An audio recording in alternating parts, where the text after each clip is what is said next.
Hello, hello, it's me and Dan. I'm Felicia. We are a smidge late, apologies for that. Hi, Great White North. Hey, Great White North. We are very good. How are you? Hope you are doing, well. Hope it's not too cold anymore? Is it still cold? I'm not sure. It might be. Anyway, we've talked to a bunch of club kids. This is, if you remember, it's been a while since we last played. It's been almost a month, or a month exactly. Were they kids? Were they teenagers? Or They were they teenagers, like grown-ups? yeah, they were club kids. And so we're going to try to go into this place now where they may or may not have accidentally murdered a bunch of folks. I don't recall this murdering of people thing. It was an accident. They thought... You feel the shadow of a very large building fall on you. The sign reads St. Brune 1147. They thought it was a... they thought there was ghosts or something inside, and then they locked it. And they were like... Dusty pews in the shadows, many seem to be missing. This is a church? Yeah, it was. An altar shrouded in dark, or something like that. It's too dark to tell. I'm probably going to need a Torchlight. torchlight once I walk in here, yeah. A dead phone, a smashed receiver, like someone hung up too hard. This A is metal someone else. payphone under a yellow plastic dome. You could use it to call someone. We have change. Unless you're out of change. We do have change. Holy. I healed my own morale. Accidentally. Someone must have worked hard to smash the plastic dome. Alright. So let's not go too far. You can imagine why. Calls become terrible sometimes. That's for me. Alright. Before we go that way, let's go into... Heavy wooden doors, more than twice your height, stand shut in front of you. The rectangular sea-worn ornamentation appears in stark contrast to the padlock, carelessly drilled into the wood. Open the padlock with the key, inspect the carpentry, take a closer look at the padlock. There. Inspect The for the carving truth, on yeah. the door is block-like and angular, like the church itself. Two large beams shoot downwards, sinking into the wood before they reach the threshold. Run your hand over the beam. The surface is smooth from the wind, but moist to the touch. Take a closer look at the padlock. This cheap-looking padlock is sturdily built. It shackles together a hasp and a staple screwed into the wooden door. The lock is adorned with a yellow sticker. Look at the sticker. You see a yellow circle with two X's and a big curve below them that looks like a mouth. You're pretty sure you haven't seen it before, but what the symbol depicts is clear enough. A smiling dead guy. The curve makes it smile, and the X's make it dead. There is something blindingly modern about this symbol. Its modernness puts to shame everything you've seen before. What makes it so modern? It's the contrast between the cheery, chemical yellow and the rigor mortis. As if the cheery guy didn't know he was dead, or the dead guy didn't care that he was. Either way, you get the sense the forces of future are at work here. That's good to hear, Great White North. These forces of future have chosen to pick something that reminds you of you. Huh. Have you seen this symbol before? He takes off his glasses and uses a blue handkerchief to thoroughly wipe them clean before inspecting the sticker.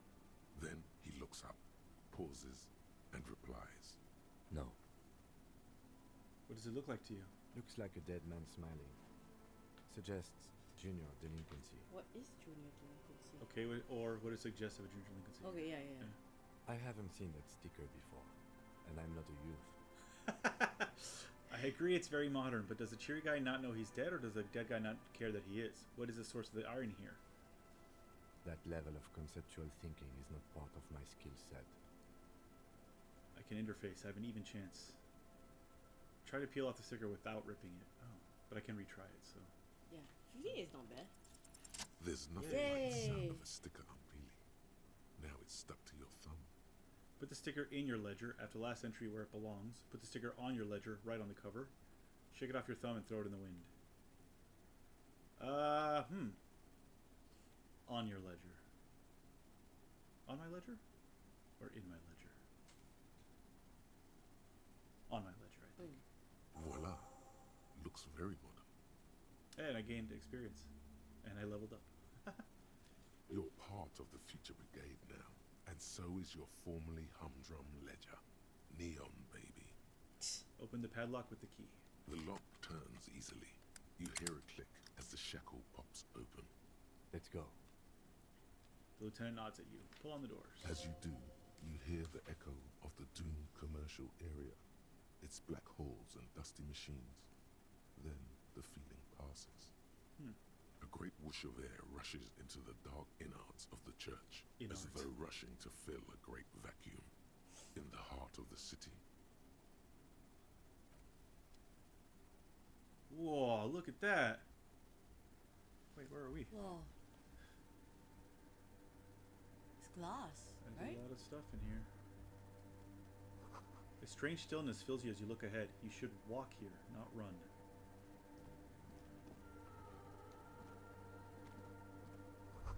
This grotesque wooden figure looks half finished. Feels like it's trying to become one with the church. Alright. More of the fork lightning pattern you saw outside. Bark beetles? No, it looks intentional. Some long forgotten style. The music in here is amazing. The silence in this part of the church, it's almost palpable. All the shifting matter and shuffling of living things is gone. There's Nothing a bird, seems a to bat. exist beyond the church anymore. Maybe if you were to stand in just the right spot, even your footsteps would be completely silent. Hey, El. Wait, I think I still hear something. And then it's gone. Almost all of it, but for the faintest of hums. It seems the sound here is detached from its source somehow, if not blotted out outright. Truly unusual. You can hardly hear your own breathing. Yell as loud as you can, stomp your feet, and clap your hands. Which one? Yell as loud as you can. Yell as loud as you can? Your voice is barely audible. Oh. Not a howl, but the softest of whimpers. It's unnerving. Alright, stomp your feet and clap your hands. You produce a few muffled thumps, after which the silence feels even more total, somehow. Turn to Kim. What's happening? The lieutenant points to his ears and shakes his head. Then he leans closer. Can you hear anything?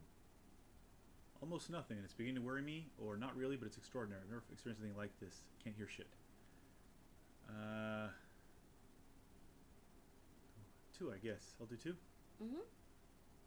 I wonder why the church was built with such strange acoustics.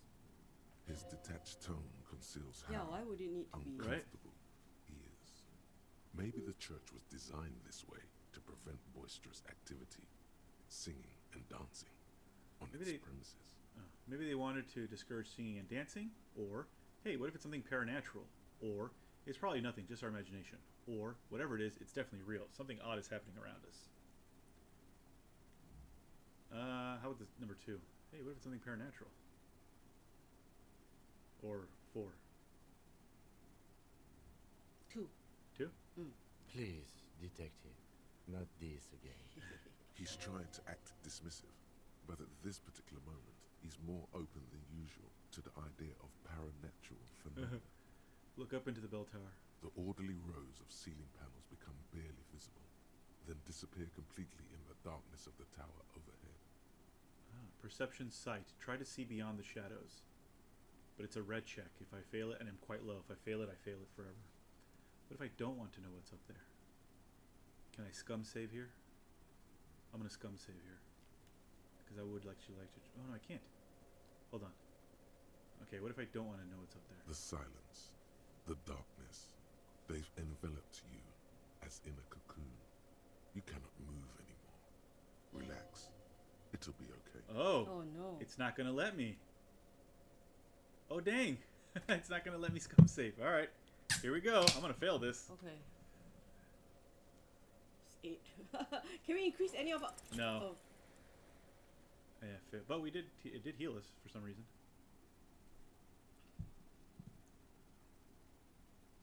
No, there was nothing we could have done. Just darkness without end. It makes your head spin. What's the darkness like?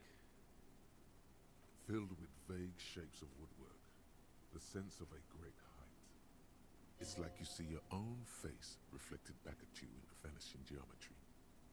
A strange, alien image that's supposed to be you. Try to make something out. Anything. There's nothing.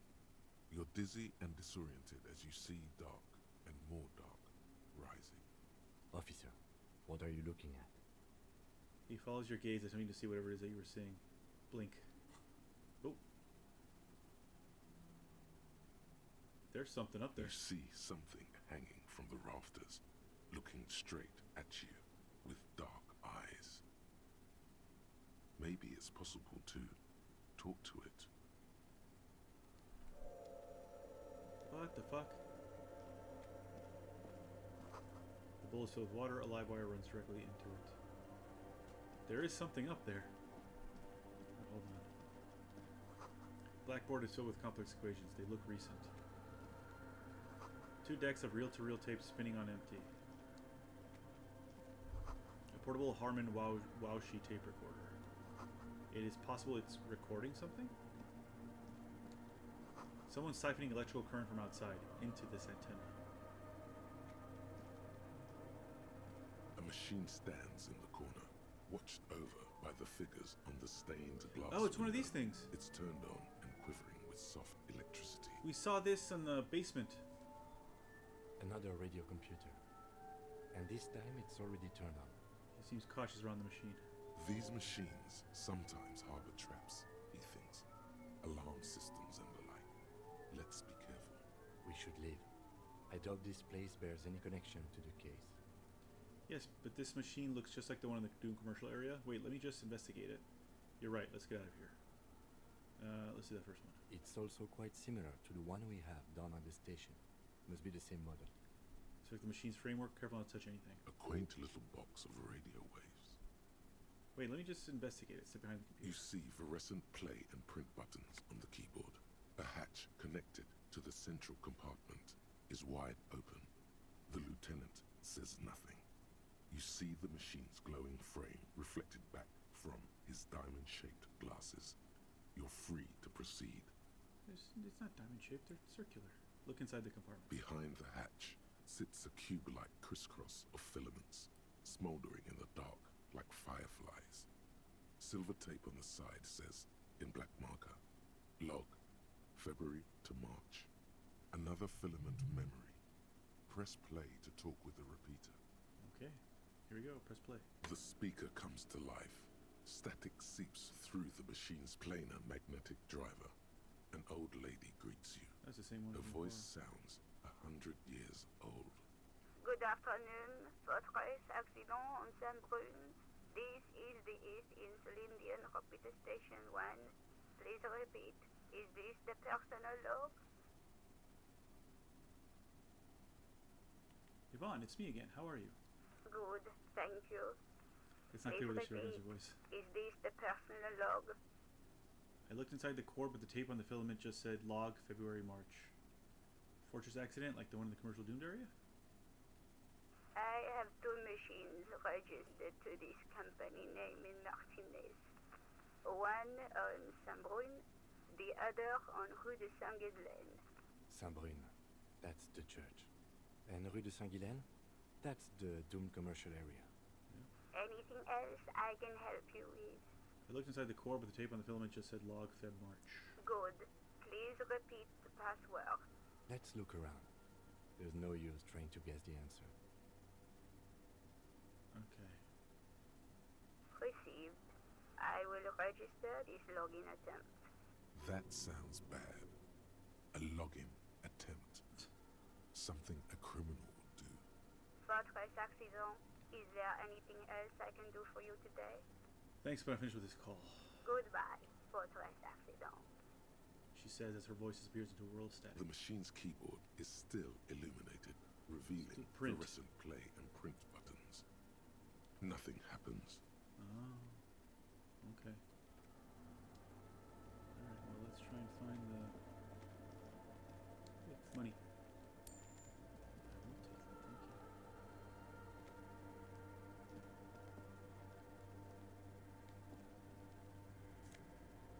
found shoes. Mesk bangers, red brogues. Is it nicer? We'll find out. The spider has spun its web around this wood carved pillar. Cracked pane of glass, colorful. Frost has drawn flowers in the glass, obscuring the view.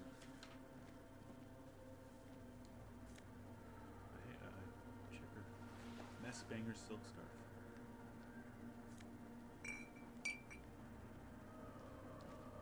Alright, we're gonna try and talk to this guy hanging out in the rafters for no reason. Is that a man? Looks more like part of the carpentry of the building came alive and is now studying you intently. Say nothing, be quiet for now. The man leaned forward a little, fixing you with a steady, unreadable gaze, then speaks. Habitual alcohol use has made you into a scared little pussy, Holmes. But don't worry, everything's gonna be alright. You come to the right place. That accent is Villa-Lobos, a peninsula in Mesk and a district in general. There's a sizable contingent of Villa-Lobos-speaking Mesks in Rivershaw. Are you Mexicans? The right place for what?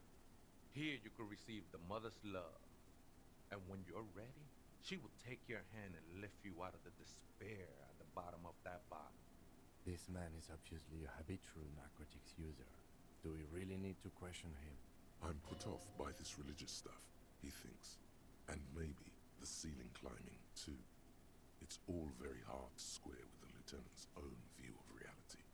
Hey, and what was that about the bottle again? You haven't even drank that much lately. Lay off it already. Yeah, I guess I have a bit of a problem and it's been getting out of hand lately, but, or, I'm a policeman, I need to talk to you about police things. I don't know anything about alcohol use, or, oh hell no, run away. I think I'll do the first one. Está crudo, way. I see deep inside you. Your body and He your is spirit Mexican. are suffering Let's call greatly him Way. from overindulgence. And you don't even know it. Great, more patronizing, so original. Or, I'm very in touch with my suffering. Or, how do you know what I'm feeling? Or, I'm actually here on behalf of some young people looking to establish a nightclub. I think we'll go with number one. Great, more patronizing, so original. I know it's hard to admit that you got a problem. I was like you once. Couldn't take an honest look into my own heart and see I was in pain. You know, actually, since we're here, you may want to pay attention to what the Thanks, ceiling Kim. climber is saying. Thanks, Kim. I appreciate the support. Look at these crazes. What is this shit? For some reason, I feel like you have a point there. Or, adjust your tie. Who do you think you are? Some crazy guy under the roof? What is this shit? Or, you know, alcohol is essential to my identity. If I wouldn't drink, I just wouldn't be me. Or, this is stupid. I don't even know what this is. Or, that's all well and good, but we need to talk about the unlicensed occupation of ecclesiastic property. I think I'll put the first one. For some reason, I feel like you have a point there. Don't trust me. Trust the mother. I'm only the messenger, the what? Holmes. The mother. The mother. Okay. Yeah. His voice echoes in the cold air of the church. This is the church of the Mother of Silence. You are welcome here. He sways gently on the beams, waiting for you to take it all in. You have no idea what the fuck he's talking about. Is he just trying to throw you off your game? 'Tis not an act, my liege. Saving perchance he hath deceived his very self. This man is a zealot. You must be the crab man. Or, some ravers want to turn this one into a nightclub. Or, do you know where the other spooker is? Point at the strange machines around you. Or, okay then, thanks, leave. You know, to the first one. The crab man is what the guys were looking for, right? Never known myself to be a crab. But if that's the name you got for me, I won't stop you from using it. To be fair, it's really more like a spider. If you're not a crab, then what are you? Sorry, you just weren't moving like a human. Hey, it's your neighbors who came up with this name, not me.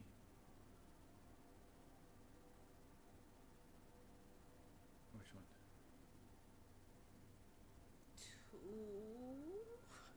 Two. 2? No, four, right? Four makes more sense. kids, yeah. I always thought of myself more like a flame, flickering along the rafters and beams.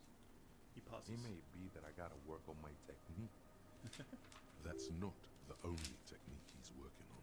Look at those carved sculptures. And is that a satchel of tools over there? Wait, did you also carve all those sculptures? Point at the nearest pillar. Sure am.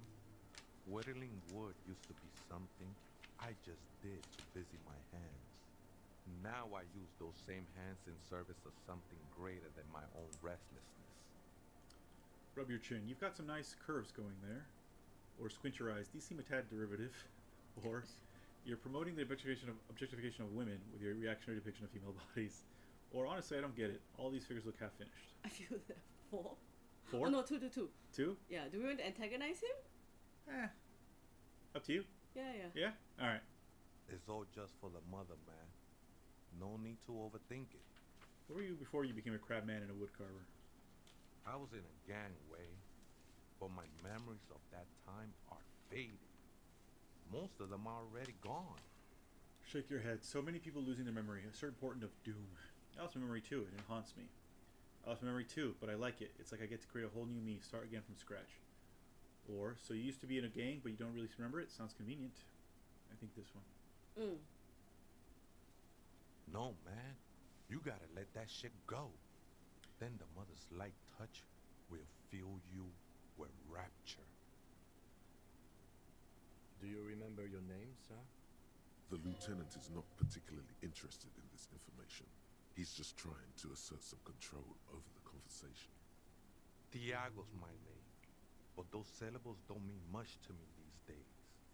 A name isn't just your identity, but also, so to speak, your place amongst your fellas, your place in the world. I ain't got no use for such a place anymore. My name's Harry, extend your hand for a greeting. Or, my name's Harrier Dubois, and my place in the world is Lieutenant Double Euphrater. Or, I don't do names either. Names are out. I don't care what mine is. I'll do Harry, I guess. He doesn't like being Harrier, but Harry he's alright with. That's just the thing, Holmes. None of that matters. Ignores your hand, his limbs a mere shadow below the ceiling. What are you doing here? This is a special place. There's a perforation in the world up there. A way out into nothingness. This church was built around it for purposes of veneration. I circled it, nurtured by the silence bestowed by the mother. One of these days, I'll be pure enough to go drink from it directly. Who's this mother of silence keep talking about? Oh, that's no simple question, I said. Oh yeah, you She is Mexican. one who can be painted or sculpted. You should have She is a gotten cavity in the Oscar Isaac, too. dark, beyond sense. No, She Diego Luna. saved me, Diego Luna. but I couldn't He's actually describe her Mexican. to you. I know, but he No was never one can, Spider-Man. Holmes. Whereas Oscar Isaac was. And Was also no not one Spider-Man. ever will. Oscar Isaac was the. Oh, Spider-Man 2099. Yeah. Alright, fair enough.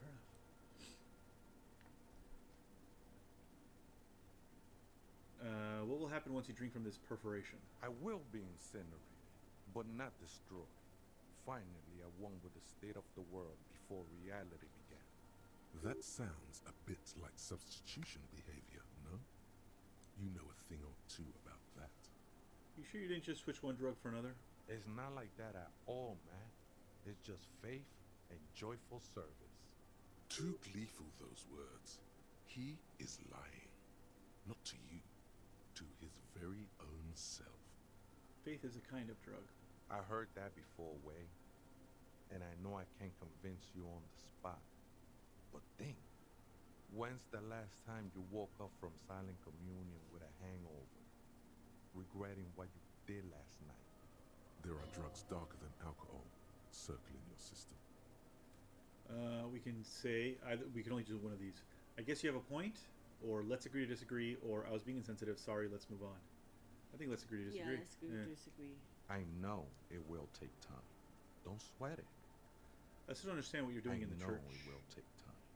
Don't sweat it. I know you said that already. I still don't understand what you're doing in the church. I'm a seraph, Holmes. I sing the mother's glory. Can you sing for me? Sing for me something. Doesn't really make sense for you to sing if she's the mother of silence. Singing is good. We should all sing a bit more. This is the first one. I ain't from no Marietta, if that's what you think. What's that mean? Mariachi, The song maybe? I sing is silent as the mother. Mariachi is a mesque style of There you music go, and yeah. dance, commonly seen at all manner of This dude- festivities, especially weddings. It's delightfully quaint, owing to its peasant origins. Like, fuck you with your peasant origins. What did I say? Oranges? Oranges. Yeah, I didn't mean orange. Fuck you with those two.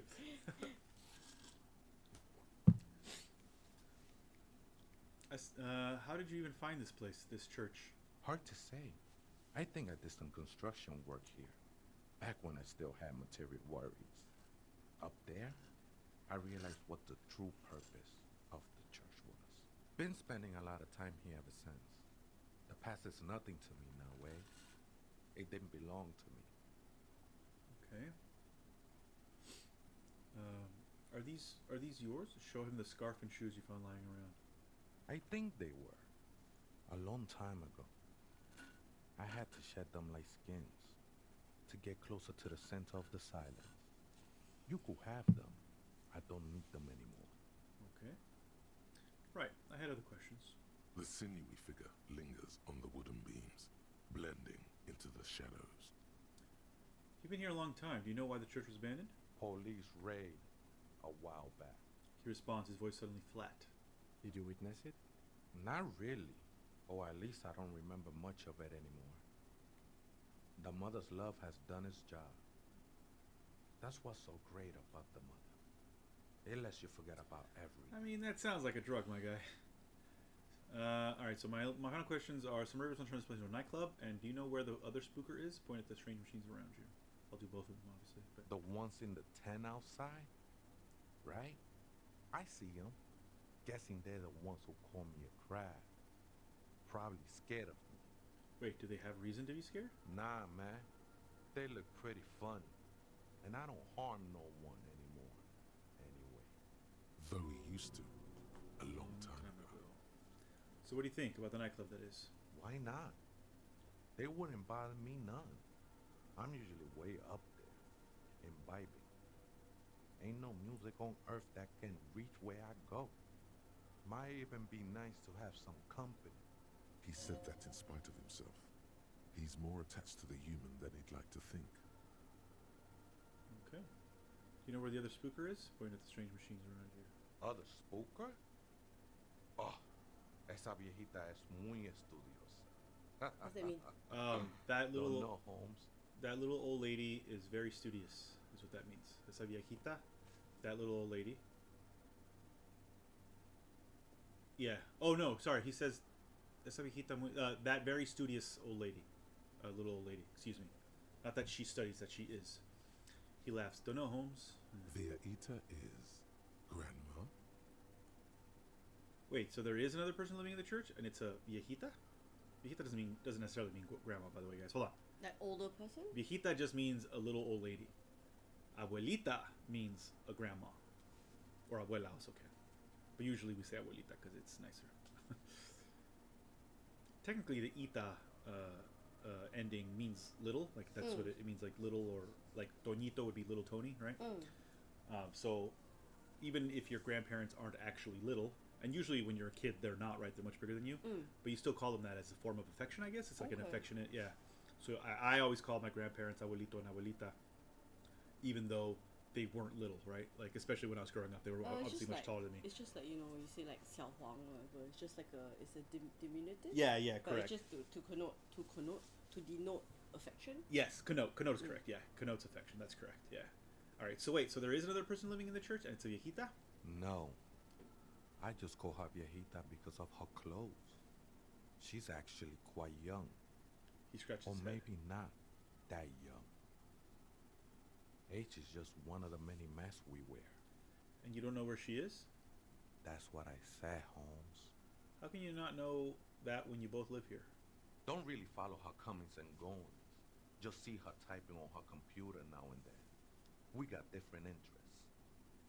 So you got nothing else to tell me? How she looks, what she does, who is she? I'm afraid not, Essay. You just have to wait until she comes back, or...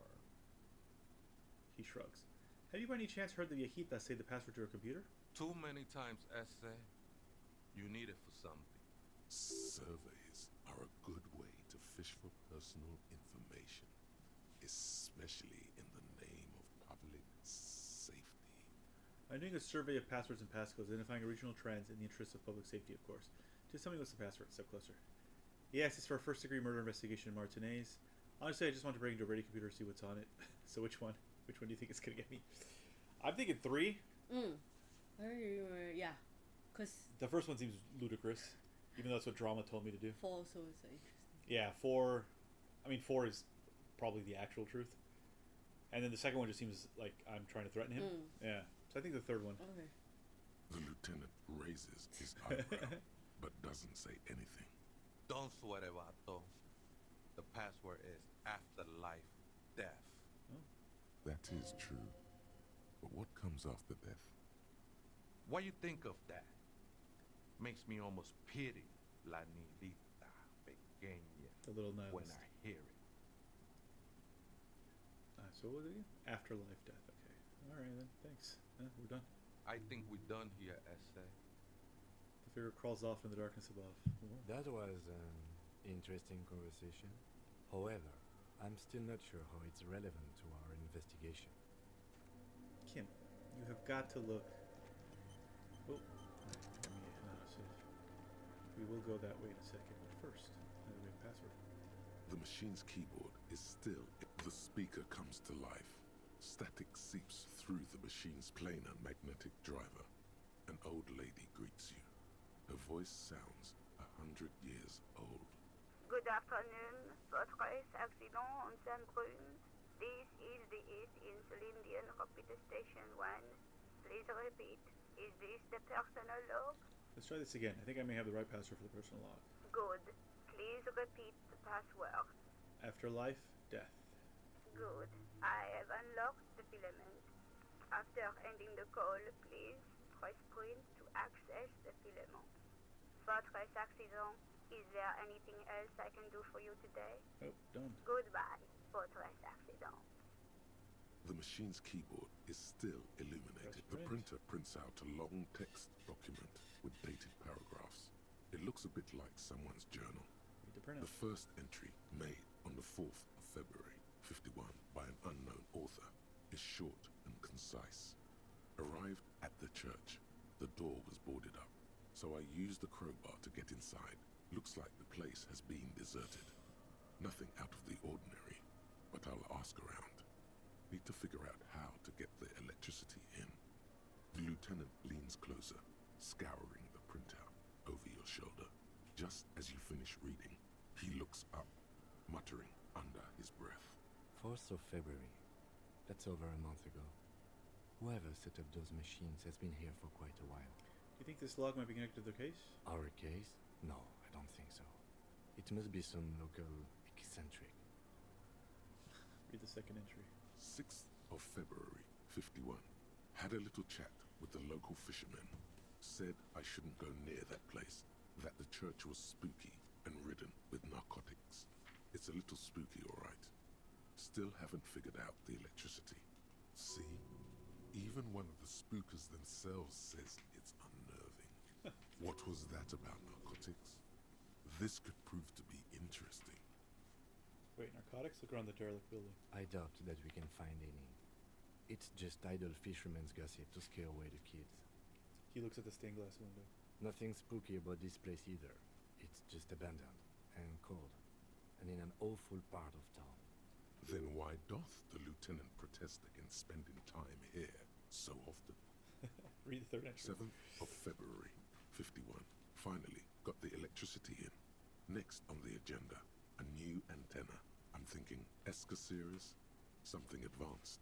Why would she need an antenna? Why would anyone need any of this equipment here? He steps on a wire running on the ground, inspecting it with his boot. Read the fourth entry. 8th of February, 51. Bought the antenna. Had some problems setting it up. Called Simon for help. Heard the others are back to making art. Drinking somewhere out of town. Sulislav started a rock band again. Lexi has been seen asking money from strangers. But at least the artists have their act together. They're qualified labor. They can get work anywhere. Graphic design, ads. The programmers are doing fine too. I mean, they're programmers. The writers, Wait, though, let me take a picture of this. they're fucked. Hey, we're fucked! Writers be fucked. I just have to find out what caused that data loss and be done with it. still don't understand how it managed to wipe out the backup, when the backup wasn't even connected to the front. Whoa. I know. Everyone thinks it's impossible. They say I must be lying. I'm here to set it right. So I think they're talking about that the company that used to be down there. A data loss? Seems like something to do with radio computers. Unfortunately, I don't know enough about them to understand what the author is saying. Something about the backup data getting destroyed, and how everyone thought it was the author's fault. Let's just keep reading. Artists, programmers, Lexi? Who are all these people? Who are all those people? I think these people worked in the radio computer games business. Yeah. The one we saw in the Doom commercial area. They must be her former co-workers. Read the 5th entry. 12th of February, 51. Brought some food from the grocery store. Apparently, there's a strike going on in the harbor. Definitely not happy to see the Martinez people again. Everything's now set up in the church. Going to start working tomorrow, 8 a.m. The strike. We are nearing the date of the murder. Keep reading. I'm interested now. I want to know what's that radio anomaly that sent this person here in the first place. Read the 6th entry. 25th of February, 51. I've been sending data up to Lintel for a while now, trying to recreate the data loss, but nothing. Didn't even feel like logging in, the disappointment. But I did discover a curious audio-spatial anomaly at the back of the church. I've named it the Swallow. It swallows sound. Need Okay, to that's get the thing some that we mics. experienced. Is she talking about? The lieutenant looks to his right toward the silence. I think Kim's getting spooked now. Read the 7th entry. 28th of February, 51. Yes, the first recordings confirm that the Swallow is real, and I'm not just losing my mind. It's a pillar of silence, with a diameter of approximately 3 meters. Seems like the higher I go, the less I record. This might be a coincidence, or it could be connected to the data loss that led me here. The pillar of silence. She is talking about the silence. Is she suggesting it's more than just an architectural quirk? Well, what could it be? Look at the water basins behind you. The lieutenant doesn't answer. He follows your gaze, studying the basins. The water shines in them. No ripples. Read the 8th entry. March 51. Some kind of young disco men have appeared next to the church. I've been trying to record the silence to find the epicenter, but now it turns out I've also been capturing the future of dance music, one neo-disco song over and over again. Fortunately, the song is so monotonous, I was able to devise an algorithm to factor it out. The other day, one of the disco men came in. Before I could even say hello, she got scared and left.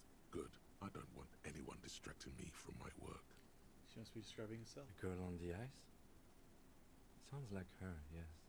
Read the 9th entry. March 51. I got a call from the repeater station.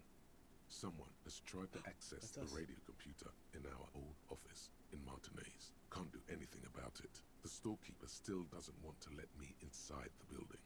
Thinks I'm part of some kind of curse. How Martinez of her. That's me. I was the one who broke into that radio computer. And the storekeeper must be pleasant. I knew it wasn't a good idea to meddle with a machine. Read the 10th entry. March 51. A new 2-meter aux cable. Noodles. Crackers. Ping energy drinks. Water. Toothpaste. Gum. Also some canned air. Someone's coming. A strange woman makes straight for the radio computer. Suna. The programmer.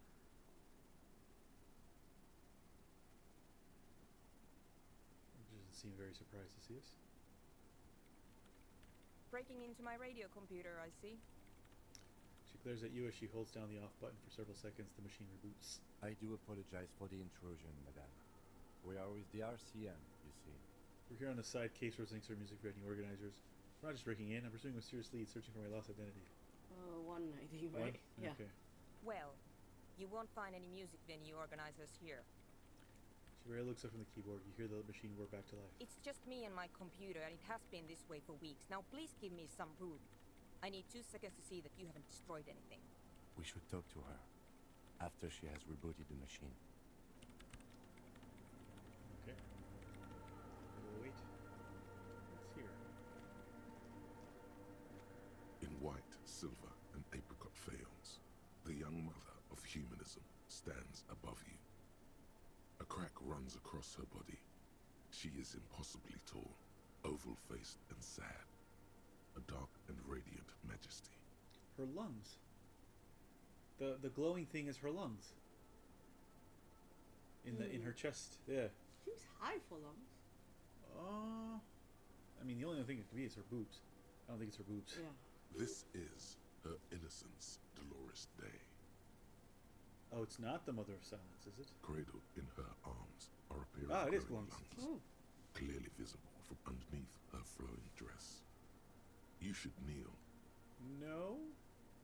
Cold wind seeps in from the crack in the glass. Snowdrifts cover the floorboards at your feet. Above, you feel her multicolored eyes on you, inspecting you, as if under a microscope. Look up. No, I am not your bug. 3? No, I am not your bug. As that bitter thought passes through your head, the lieutenant draws an X-shaped cross from shoulder to shoulder Oh, with interesting. 3 fingers. I'm not doing that cross either. Good call. She left us all in the shits.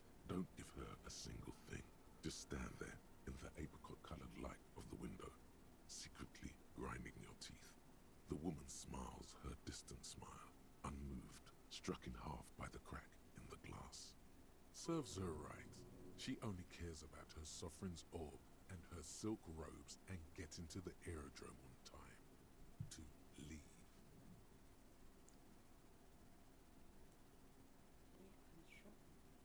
This Okay, one, let's do right? this one, yeah. The old woman in the village was right. This must be the Dolorian Church of Humanity in Martinez, or the small Pinewood Church in some records. You knew of the place? It's a minor landmark, not easy to find. Most maps misplace it. It was built not long after Revachol's founding, 300 or so years ago, by first-generation settlers. On the coast of an uninhabited archipelago where only animals had roamed before, in the wild reeds. What else do you know? There used to be 7 stave churches on the coast. Les Setsa, they call them. The 7 Sisters. Only one remains. The rest were burnt in the revolution or used for building materials. We should be respectful here, although the building appears to be deserted. I do not believe we'll find anything connected to the lynching here. Something else, perhaps? He looks at the machinery lying around. Respectful? Is the lieutenant a follower of Delorianism? I mean, he just crossed himself. A pang of guilt. The lieutenant is leaving something out. Do you know why it was abandoned? I have a theory, yes. There was a police raid a while back. I heard the place was shot to pieces. The old woman in the village was being tactful with us when she didn't mention it. She has more respect for the RCM than many around here. Who conducted this raid? Clearly the RCM. Well, your station was involved, I hear. Although I can't be sure. How come the lieutenant isn't sure? Is this confidential information? I could ask again. Oh no, I said you're not sure? 3 precincts were involved in the raid, and people say Precinct 41 was one of them. I can say I don't remember being here, or I look around. I guess I could have been here. Which one? I don't remember being here. I am pretty sure it was a clandestine operation. I don't know anything more about it, why it was conducted, or who participated. I try not to pry into extra-district matters. If I was here, I should find out what I was doing, or better to forget about it. I think the first one. Yeah. Good luck. You will not get information on a confidential operation from your station secretary just by calling. If you really don't remember, it might be better to keep this one forgotten. It happened a while ago.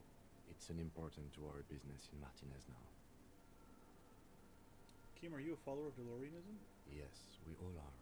Her name, body, and rule are synonymous with humanism. The laws we enforce are Delorian in origin. Stroke your chin first. I didn't think you were spiritual. I don't like her. She looks like a lever. Oh. He's thinking about his ex, whoever she is. I'll say. The woman looks by in silence, smiling enigmatically. I didn't think you were spiritual. It's not spiritual, it's constitutional. The Delorian system does not demand faith. only accordance. How did I know this was the mother of humanism? Despite the damage you've done to yourself, the title appears lodged in your hippocampus. This is Her Innocence, Dolores Day. The innocence of humanism, internationalism, and the welfare state. Perhaps the most famous human being ever to have lived. She was a woman. Interesting. Okay. No amount of Commodore Red can wipe her sad smile from your brain thing. It has survived the deluge and haunts you still, and will haunt you forever, as it haunts all men.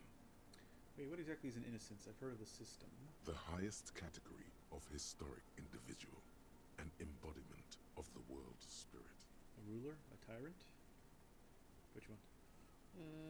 I don't know. What do you think? You know I don't truck much with religion, so... Tyrant? That's what I would pick. Up to you. Alright, a tyrant? In a way, an innocence is elected to office by the founding party, a precedent that has taken place a mere 6 times in the entirety of history. The legal system of the Real Belt is built from the ground up to accommodate an authentic rule should it coincide with our time. An innocence is infallible. The decisions made by one are not decisions. They are inevitabilities. What would have happened anyway? Only accelerated, packed into decades instead of centuries. An innocence is a continuous, compressed event, a sacred human being. Oh, interesting. It is an honor and a glory to live when one is in office. Is one in office now? No, we are alone. Okay, when did she rule? 300 years ago, in the wake of the discovery of this Isola, the Insulindian, by explorers from the continent of Muindi. She is, among other things, the innocence of inter-isolary travel and the connected world. What else do I know about her? Many things. You know she was a woman of the court, the wife of an influential Marchese, and eventually the principal advisor to Irene la Navigateur, Queen of Serene, modern-day Sir Laclay. Also, that she was gorgeous beyond beauty, draped in ancient sadness. Are you sure you want to remember this bit of historic trivia? Standing under a long, slender form like this, dwarfed? Yes! Big bummer! Boring history! Gonna keep it light, man! Keep it moving! Get fucked up instead! Where is this coming from? The past. It's a silo of sadness, fermenting. You should keep away. Fuck this pain, Bratan! It's unhealthy! Oh my god. No, you must know. Yep. Yep. Okay, what else? Was she smart? Terribly, women of the court were expected to play both contract bridge and chess sufficiently well to prove an interesting challenge to a man. A simple grasp in matters of philosophy, theology, and science was encouraged. She was, by all means, a kept woman. She made the most of her position in the antediluvian court, a court visited by the most prominent thinkers and artists of the day. In secret, she was becoming the era's preeminent philosopher of the state, a scalpel, a piercing gaze. She was an almost preternaturally magnetic and intelligent individual. To her contemporaries, she appeared out of time, a messenger from the future of the species. We all fell in love with her, head over heels. Even before she was declared an innocence, her influence was tremendous. How come? It was on her advice that Irene la Navigateur sponsored a number of voyages into the Pale. A costly, often tragic endeavor, ultimately vindicated by the discovery of the new world, the piece of reality you're standing on. She was crowned 2 years after the first expedition returned, setting in motion what is widely considered the greatest era in history, the DeLorean era. Wow. Wow, indeed. When her innocence was declared, and the queen she had advised for years fell on her knees before her, she was so overcome with emotion that her lungs started glowing in her chest. Oh, that seems like a bit of storycraft. Bystanders reported golden filaments lighting the already sunlit chamber around her, clearly visible beneath her dress. That is why the lungs are the symbol of love for the cultures of the real belt. Ah, not the heart. I want more. As did we all. The lands of the Mesk and the Occident, and even far away Supra-Mawindi. Altogether, 21 of the 40 Mundial nations of the time immediately accepted Innocentic rule, even before her crowning. Her crowning? In a city called Advesperaskit, in Vesper Messina, her homeland, the name of the city means evening comes, but it happened on a winter's morning, with the canals frozen and slush falling out of the sky. She was dressed in a white and pearl dress on an emptied-out plaza with the crowd far away. Already, her Theriers, the secret servicemen of the Innocents, were worried about an assassination attempt. She must have been beautiful. Oh yes, she looked like humanity's young mother, a perfect mother, insultingly beautiful. It was as if her face and shoulders and hands were covered in a soft down of underfeathers. You know this well, very well. Why is he so familiar with? Midwinter snow was beating the cobblestones around her. A small attaché of officials stood by as her Theriers placed a white gold wreath on her head. The crowning was mostly witnessed by secret servicemen. Then what? One of the men in this secret service killed her. Whoa. 22 years later, a young man who had come to suspect that Dolores Day was not entirely human, but something else. What? Something that had walked in our midst, watching us stumble for hundreds, if not thousands of years, until it decided to interfere in the course of our history. We were supposed to come up with this ourselves. The man was reported to have screamed at the Innocents. Dolores Day was shot in the chest with a fowling piece 8 times. The man, thought to be insane, said he once touched her and her body had been unnaturally warm, like a furnace, and that sometimes, while on duty, he observed her forgetting to breathe for over 10 minutes. This inhuman quality was witnessed by many others as well, glowing lungs and all. It is commonly attributed to mass hysteria and religious psychology. Was there something terrifying about her? Terrifying is a term too emotionally charged for your semantic memory, or what remains of it. But terrifying, it's a simple word. She was bad for humanity, and you shouldn't have started thinking about her. No. Was there something bad about her? I want to know. Yep. You already do. Although she is often considered to be the greatest human being to ever live, there was something ominous about Dolores Day. Constantly surrounded by her Theriers, she was the most Dolores socially Day sounds so secluded familiar. and least self-aware of all the Innocences. Some modern thinkers would consider her a war criminal for the campaigns she waged against the Mesk state. And then there were the resettlement programs. Oh my god. What The happened? Mesk state tried to detach itself from Innocentic rule. Parts of the world were experiencing whiplash from accelerating into secularism. Her mandatory education programs and mass resettlement of upstream Margrit were problematic as well.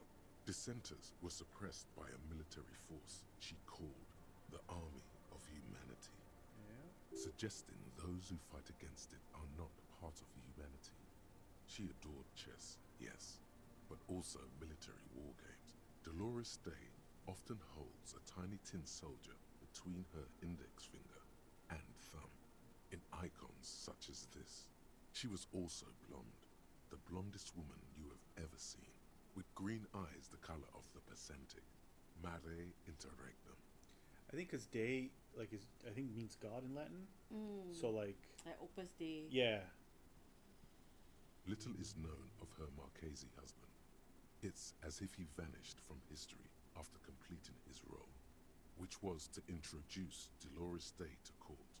In conclusion, yes, there is something lonely, paranoid, and even terrifying that people seldom mention, but feel when they think of her.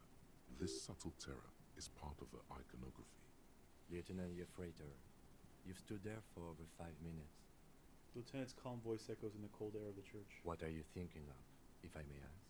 She's somehow connected to the case. Glowing lungs, that's fucked up. Why did we tolerate this bourgeois woman that long before we shot her? Nothing, just looking around. She's beautiful, she's not human. Yell, war criminal. I mean, I don't think it's the first one. Or it could be the first one. Who knows? Sure. Maybe. Like, first one seems the least weird to reply. I'm not sure. What do you think? Does it seem like the least weird to reply? This woman was 300 years ago. I mean, like because of the church and everything. Sure. Okay, I'm gonna go to the restroom. We can think about it. Okay. Or if you want to press something, I'm okay with picking anything. Alright. I mean, the thing that he would probably say is too.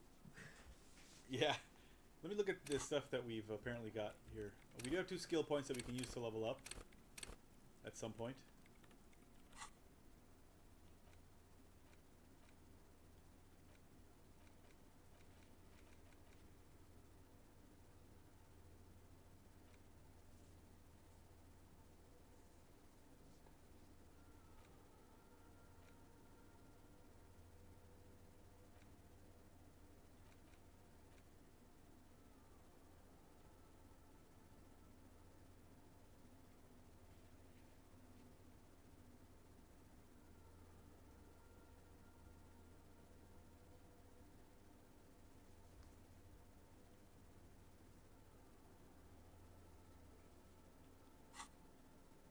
Oh wait, there's one more.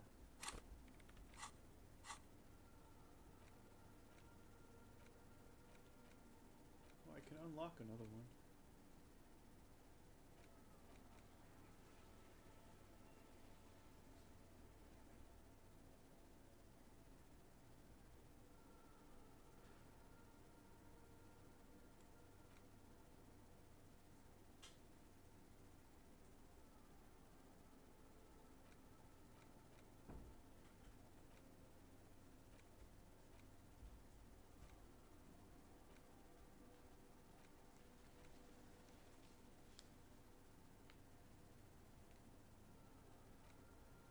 So I think I'm going to unlock one of these things because we have a lot of these things that we can do. But is it related at all to this?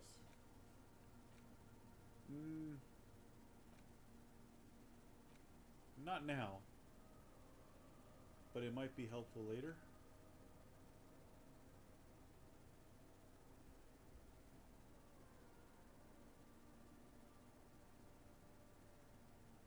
And this one specifically I can quit.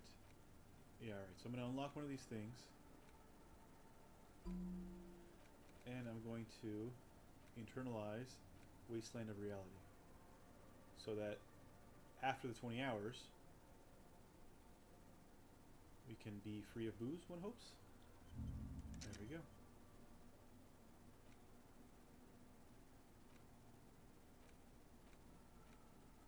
Okay. So I didn't pick any of these yet.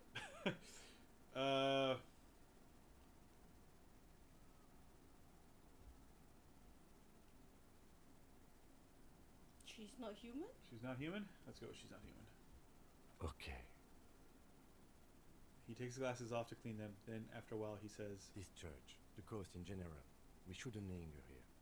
This isn't a good place to get lost in. We should conclude our business and move on. Alright, I can do this one too. This is also a white check. So it's visual calculus. Well, let's do it. A jigsaw I of got it. broken shards falls into place in front of you. A ghostly reconstruction of the stained glass window. Before it was shattered, there was an older woman beneath the younger one. And a text. A light motif below them both. So we've pictured it with our mind palace, apparently. What shattered this mosaic? Unknown. Something during the raid the lieutenant mentioned. Or just hooligans looking for something to break. Who is this older woman? The scutcheon on her throne says, Irene the Navigator.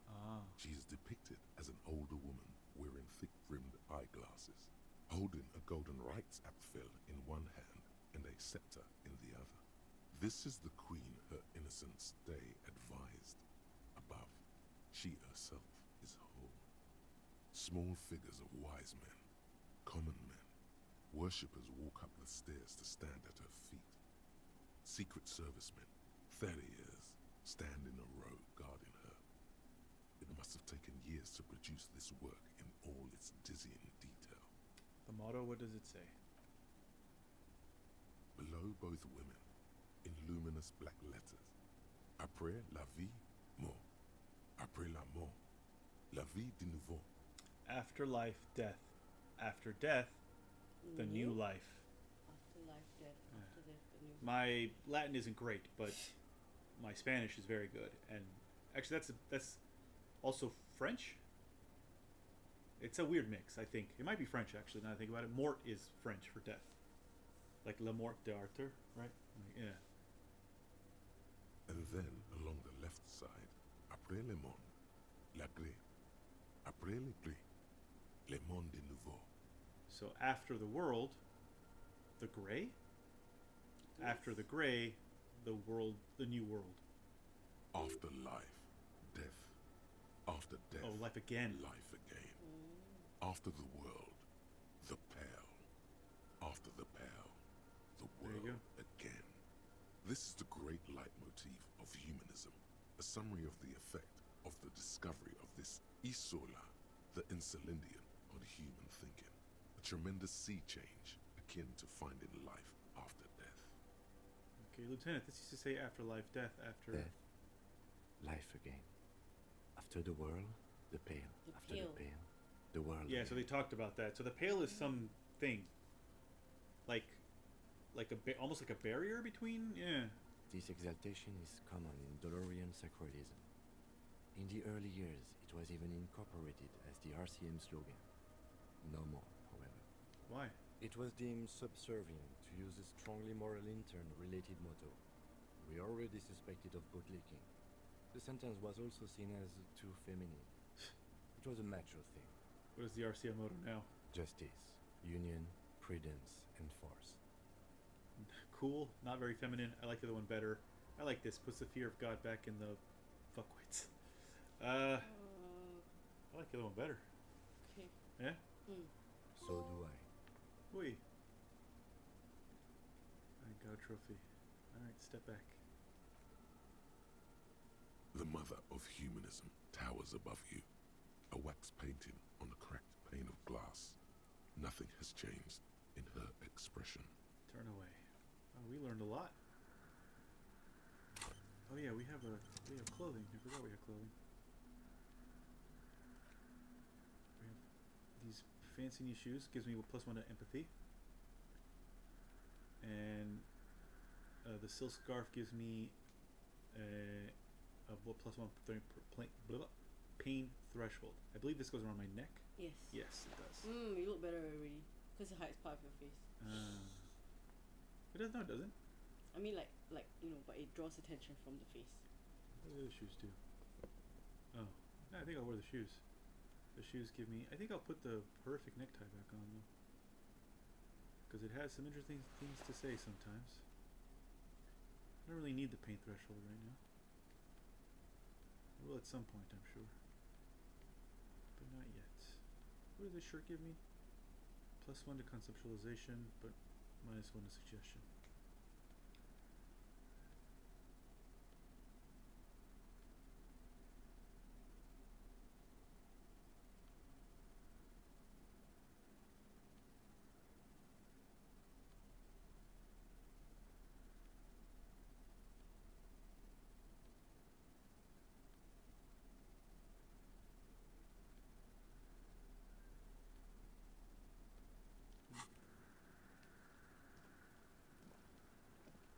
Can we talk to you now?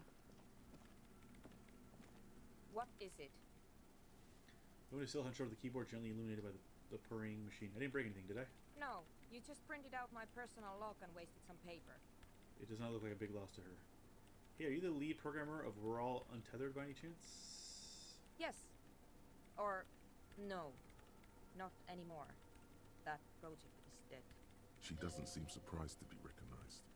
Rather sad. Something passes over her face before she straightens her back.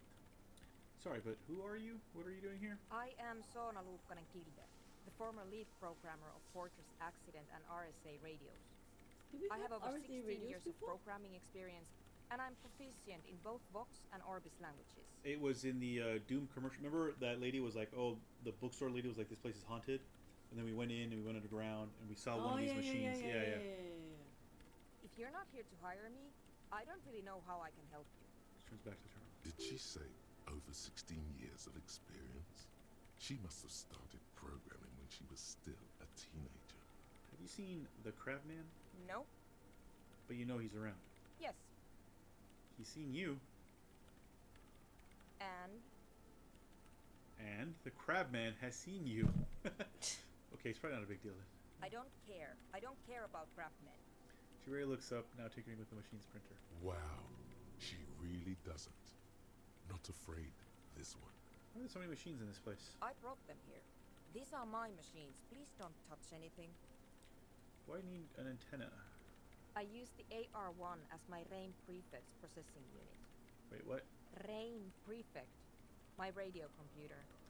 And that antenna is its processing unit? Yes? You really don't know anything about radio computers, do you? Not really. I know a little, or I don't really know much about anything in this world, to be honest. I'll do the first one. Alright. Well, all radio computers perform operations up on air. So in order to gain more processing power, you need to invest in a good antenna. Wait, what's on air? On the front. The unified front of radio waves. Licensed and controlled by Lintel in the East Insulindic region. It's all around us. That's what on air means. Like love. And the like love. And the AR-1, is it a good antenna? I guess it is. So far I've been quite satisfied with it. Martinez is an unstable region with bad coverage, and the operation has been surprisingly stable. But it's not the cheapest one on the market. So I wouldn't recommend it for your regular red tape operations. Fraser 1000 is a foolproof line for civilians. Hey, Sir Jacob. Aw, thanks.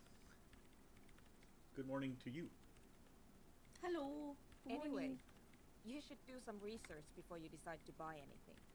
Ask around, compare the prices. There are many milieus dedicated to that sort of thing. She liked telling me this. It calmed her nerves. What are you doing with your radio computer? I'm working. Working on what? Could you just shh for a moment? Or get to the point. I really need to focus on something. It's not just rudeness. It really is hard to concentrate on whatever she needs to do. And you're not helping. What about those bowls of water over there? They are connected to my RAIN prefect. Whatever you do, just please don't move them, okay? Thanks. The wires do go through the water. Short and terse. There you have it. Whatever she's using them for, they're hers. Right, I'll try not to touch anything. Next question. Great. What are you doing in an abandoned church? You really like those questions, don't you? There's a hint of amusement in her tired eyes. I'm a police officer. It's my job to ask questions. You're occupying a public space. I need to know what you're doing here. There have been complaints from your neighbors. I think the first one. I'm conducting scientific research here. You can't throw me out. She says, ready to stand her ground, excuse me. What research? I'm looking for the location of a 2mm hole in the world. Wait, what? She's looking for a disruption in the radio waves. That's what her personal log said. The lieutenant raises his brows, but doesn't say anything. Is the hole connected to the data loss in your journal, or a hole in the world? What does that mean exactly? I think the first one? Yes, that's what led me here. But I suspect it might be something a bit more complicated than that. Okay, hole in the world. What does that mean exactly? I gotta test both questions. Exactly. What does it mean? Up to now, it has been impossible to say what it is because it's impossible to measure nothing. There's something frantic about her as she locks her gaze with you, eyes shining like pearls. What do you think it is? What qualities does nothing have? How do you measure something that does not exist? She's suddenly absorbed in the conversation, waiting for your answer. That's a little above your pay grade at the moment.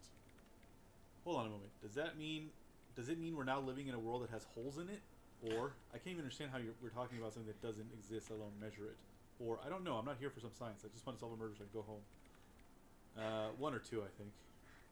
I think one, because it's One? just so stupid. Yeah. I don't know. Are we? That's what I'm trying to figure out here. But how do I figure it out? Alright, let's do the first one then. I can't even understand how we're talking about something that doesn't exist, let alone measure it. You measure it by its surroundings. By that which does exist. That's how you measure black holes, Which is that's what true. I've been trying to do. I've tried using hydro transducers to record the silence. To find out where it begins. But honestly, it's not progressing very well. She grows silent, staring at her circle of basins. It looks like some ancient ritual. But does it have anything to do with necroplasmic life forms? Ghosts, in everyday parlance. Sure. Does anything to do with ghosts? Ghosts? No, I don't think so. I don't believe in ghosts. What about other supernatural entities? I don't believe in them either. What not many know is necroplasma exists. But no, that's probably why it's not believing them. I'll keep going with the ghosts. Great. What are we talking about? And why? She gets back to her clear signal. This conversation is over. Do you have any idea where this hole might be located? Somewhere underneath those roof beams, I assume. She looks up, eyes trying to pierce the pitch black heights above without much success. Strange things may flourish in the dark. Why there? There's this place at the back of the church. A place where all audible vibrations seem to decease. I've named it the Swallow. And the higher you go, the less you record. The Pillar of Silence? Are you sure it's not just an architectural quirk? Maybe. But it's oddly close to the physical coordinates of the data loss that led me to this place. This is where the Crabman lives. I know. You don't think Crabman might be somehow responsible here? No, I don't. She sounds mildly annoyed by this line of questioning. Her hands typing hundreds of commands into the machine. You said that the research isn't going well. Why not? Because it's just trial and error. Trying to locate the Swallow, the exact point in space. And I don't have a... You know what? It would be really helpful if you could just stop talking and let me work. That's all I wanted to know about the scary 2mm hole in the world for now. Great. Thanks. How do you feel about anodic dance music? What? I hate it. I bet think you should she be hasn't clear. even heard it. Have you even listened to it? Like, actually listened? What are you, 40? It's the future of dance You're music. gonna antagonize her. Same here. It just doesn't connect here. Tapping your heart, not like disco does anyway. Okay, wow, that was Three, quick. I think. 3? Yeah, no? Alright. Yeah, because he's all Maybe about I'd disco. have to be on drugs to get it, but to a sober mind it just sounds like uninspired rug whipping. No idea what it has to do with either dancing or music. Right. But how do you feel about a club for anodic dance music? This is about those speed freaks in the tent, isn't it? I've got some news for you. It's not a nightclub they want to build here. What do they want to build then? Take a guess, why don't you? A youth center would be nice. A petting zoo, a place for animals. Maybe some community space to help the elderly. I'm still convinced they want to establish a nightclub for anodic dance music. They said it's their dream. Yeah, I think I'm pick 4. I can't believe they got you so easily. Go have another talk with those up-and-coming entrepreneurs, will you? Thanks. Good luck. I'm not coming in there. Alright, I'll let you work in peace now. Alright. Interesting.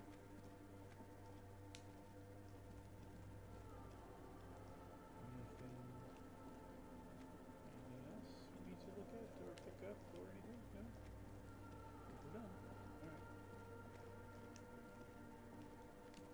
Any bottles? I only found 1 bottle in here. That seems... Alright. We need $2 more to pay our bills. But we have Oh, a no, we free don't have place. to. We have Yeah, free we have a free place place to sit now. He's still gonna... Terrible free place. Yeah, well, you know. I'm sorry. What is back here? Did we look? Oh, a bird. Hey, bird. Oh, nothing. Okay.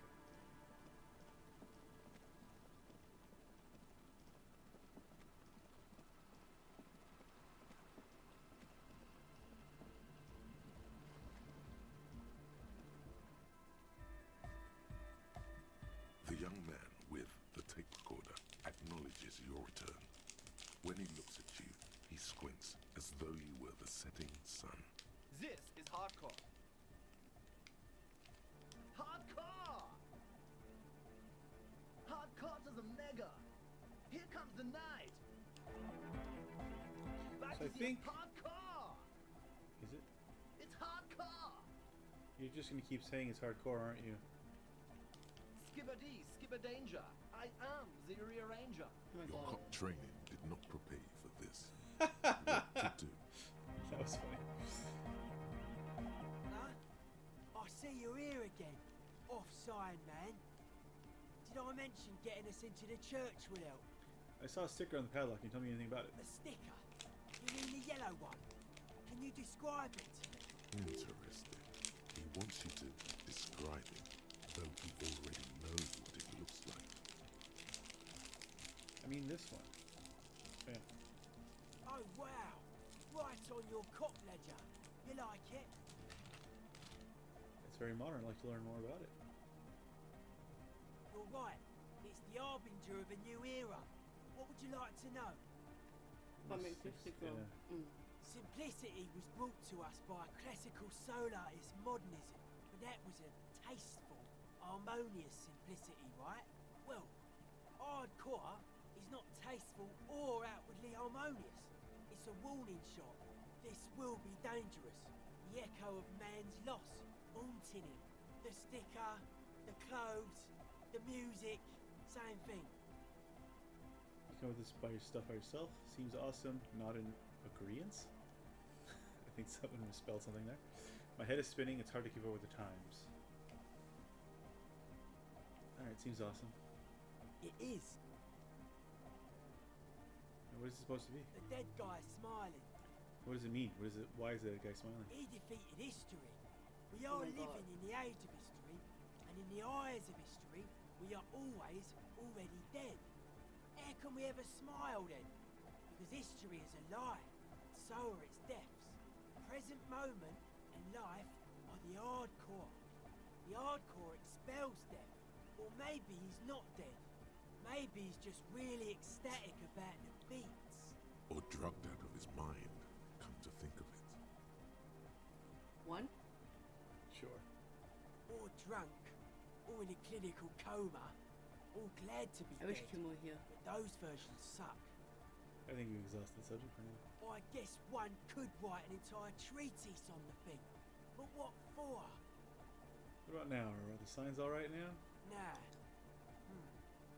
Still strongly out of sync. Stage gamma disalignment. What? You heard me. Alright. Alright, you. Hi again. So, how are things going? Well, the church checks it out. What happened? I talked to the grab man. Oh man! Who is he? What did you think?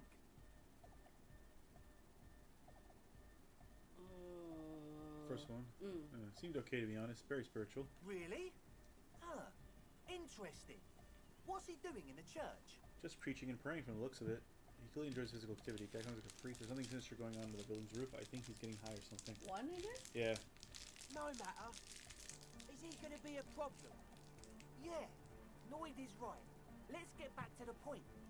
What are we gonna do about it? Why do you need to do These guys anything? will never catch him.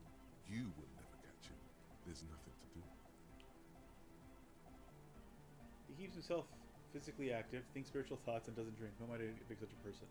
As far as I can tell, he's not going to leave. He'll climb around up there, and guys, you'll never catch him. Two? Actually, he told me he wouldn't mind the nightclub at all. I Did he actually said say that? 4. He did say that, yeah. Okay. He did say that. I don't know, man.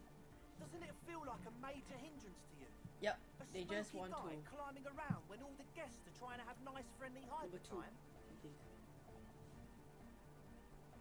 Don't worry, I don't think he really gives a damn about you or anyone else. I guess it's not a massive problem, now that I think of it. Everyone is welcome to dance till the morning light. Yeah! Oh my god, I don't know who are more irritating, them or like Kuno and Kunos. Kuno S. Kuno S. Thanks, Sir Jacob, for sharing us out. Oh, volume's a little low. For is it us or the capture audio? I'll turn both of them up a little bit because I don't know which one you mean. All right. Yeah. Maybe. I guess we'll figure something out. Okay, but what about the other spooker? The one in Grandma's clothes? Did you see her? I was using the mainframe when Suna, the former lead for Programmer Fortress accident, appeared. A programmer? That's odd. What was she like? Did you ask her about the nightclub? She said you guys have been completely honest with me about your plans. Come on, man. Who will you trust? The spooky programmer or us? We just want to make the world a better place. Feels the love! Get down and feel it! The stuffy tent muffles the last two words. The command fails to impress. A half-hearted sell of something which does not seem worth buying. The love? No, I'm really not feeling it at all. You'll get there, believe me. When we've got our gear set up, things will be flowing and pumping. Anyway, now that it's settled, how did she seem? I mean, disposition-wise, about the dance club idea. Yeah, Oda 9. Rocking it or dropping it? She did not like the Anodic dance club idea. What a pity. That's my favourite thing in the world. And she doesn't like it at all. He drops a hammer back into a toolbox. A shame. What can we do now? Do you see a way out of this jam? And into a laser-lit future of dance and unity? Unity! Dance! She made it very clear that she won't leave until her own project is finished. And you can't just evict her? No, I won't evict her. We have to come up with a different solution. Look at you, honour man. No, Noid. He's right. Maybe we've approached it the wrong way after all. I'm sure there's a workaround. We can make a deal not to bother her. What's the rest? Okay.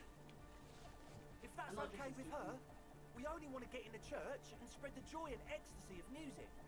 The lines in the dark exist! Coexist! At least Crabman seems like an advanced being. He's hard. He'll understand. Yeah, he can do his climbing thing in the tower. And the programmer, does she like Anodic dance music? She absolutely does not. Really, truly despises it. Egghead cannot believe what you just said. It makes him pump the jam a little slower for a moment, but then he returns to the full swing of it. No worries. We'll figure it out. If coexisting fails, you can always muscle her out, right? If it's all okay with you, what do you think? I refuse to throw her out, but I can try convincing her. Excellent. Good luck, my friend.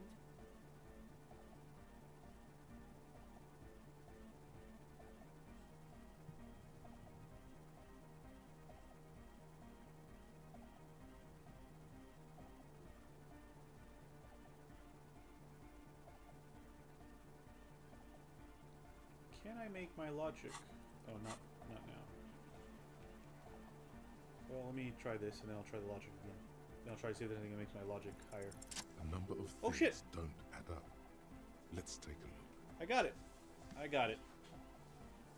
That was a low chance. I don't even know how I got that. So there was a thing to check. It was a white check, so I tried it with logic. But it was quite low, but I still made it. It was the thing about how something doesn't add up with these kids. So a number of things don't add up. Let's take a look. How about gather around, kids? Okay, kids, now gather around. I got bad news for you, Andre. Things don't add up. Which one? Okay, kids, now gather around. I think that the first one. The first one? Yeah. All right. The young speed freak puts down a busted capacitor and looks at you. The one with the large head seems very enthusiastic about whatever you have planned. Their would-be leader is less amused. Sometime in the past, I'm not sure where and how, I fell sick and became the shadow you see now. But before that, I have reason to believe I was a police detective. I got bad news for you, Andre. Things don't add up. I'll go through the first one. But you still are. Thank you for your kind words, but everyone in here sees I'm a disgrace to the uniform. I was good enough in this job to be awarded the rank of Lieutenant Yefrater. I could have been captain. Imagine that. Okay, I'll do the first one. Thank you for your kind words, but everyone in here sees I'm a disgrace to the uniform. What happened? Egghead looks serious suddenly. Disco happened. Life tore me, you asshole. I did. I happened to myself. That's the one. Yeah. I did. I happened to myself. That's a real downer. He shakes his large head. Now, obviously, that might as well have been 1,000 years ago, but there's still some detective left in me. The young speed freak is silent. He senses something is wrong. Suna said you've been lying about your plans. Your answer was very unconvincing.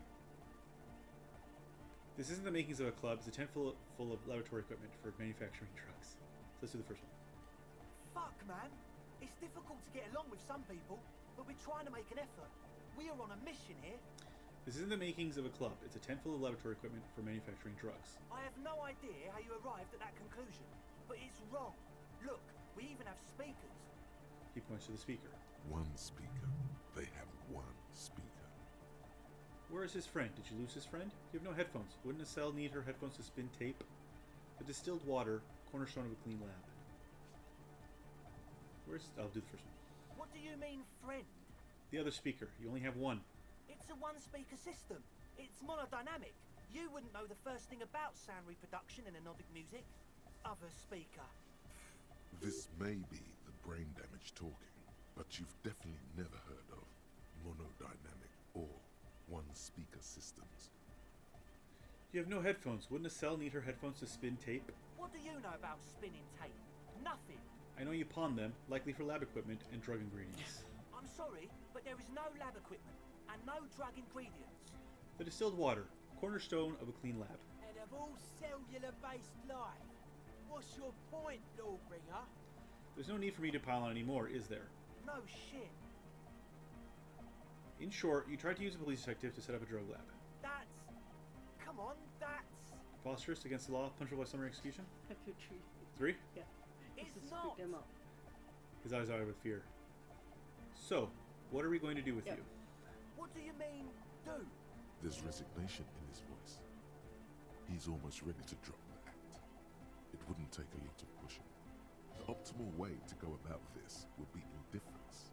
It begins by you telling him you don't care about any of this.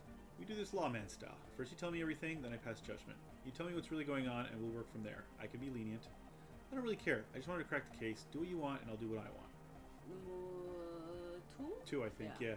You tell me what's really going on here, and we'll work from there. I can be lenient.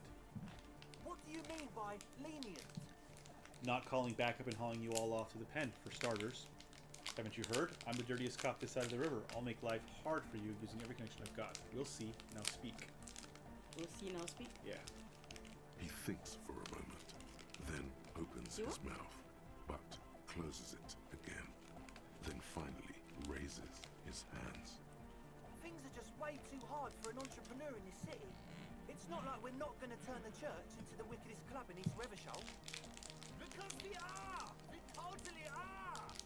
We just got to turn it into a speed lab first. You know, to get our foot in the door. And why did you need me? Like I told you, spooky arseholes moved in while I was getting all this stuff together. A month ago, the place was empty, and now it's all spooked up. They're not really spooky, are they? No, man. They're spooky, all right. It's just that they would also probably call the police if we started cooking speed in there. But the sign was way off too. I couldn't feel the love at all. Sir, you promised you'd be lenient. This is it. Judgment time.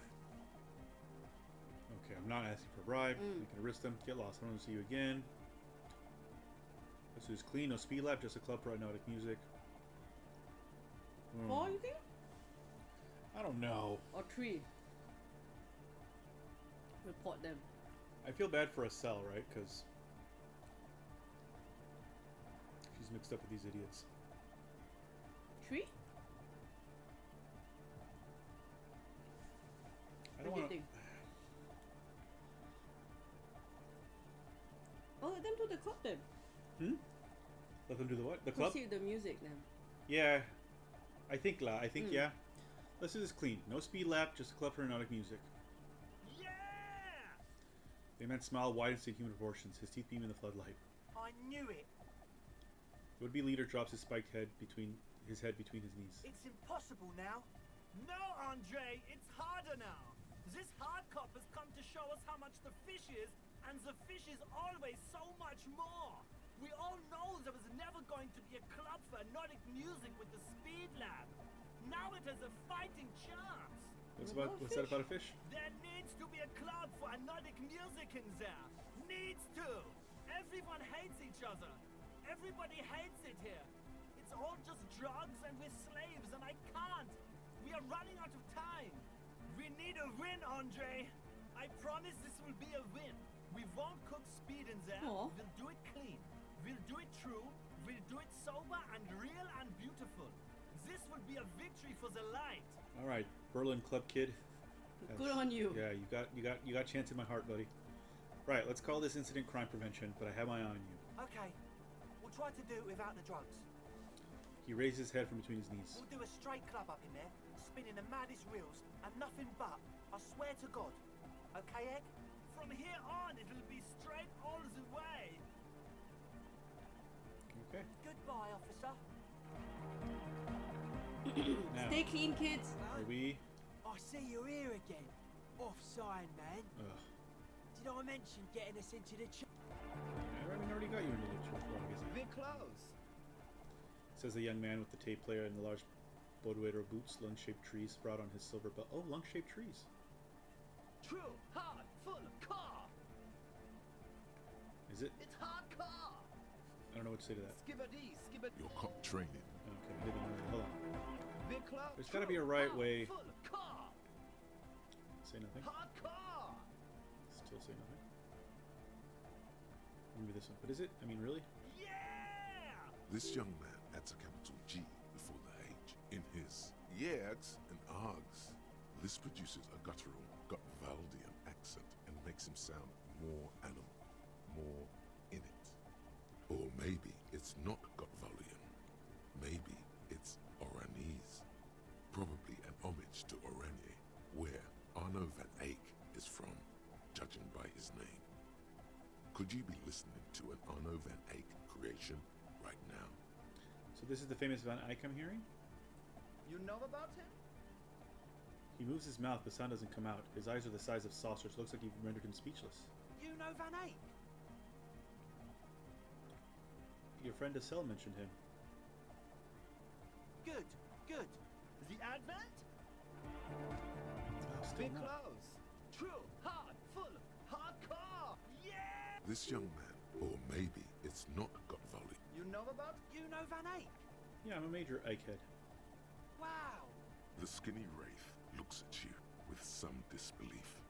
So am I. So am I. He begins to shake his head so everyone would understand. Oh, is that why they call you Egghead? Because... Egghead to the mega. The K became the G. The boy became the man. The Advent? Okay. Huh? I see you're here again. Offside. Alright, well, we learned something. Yes?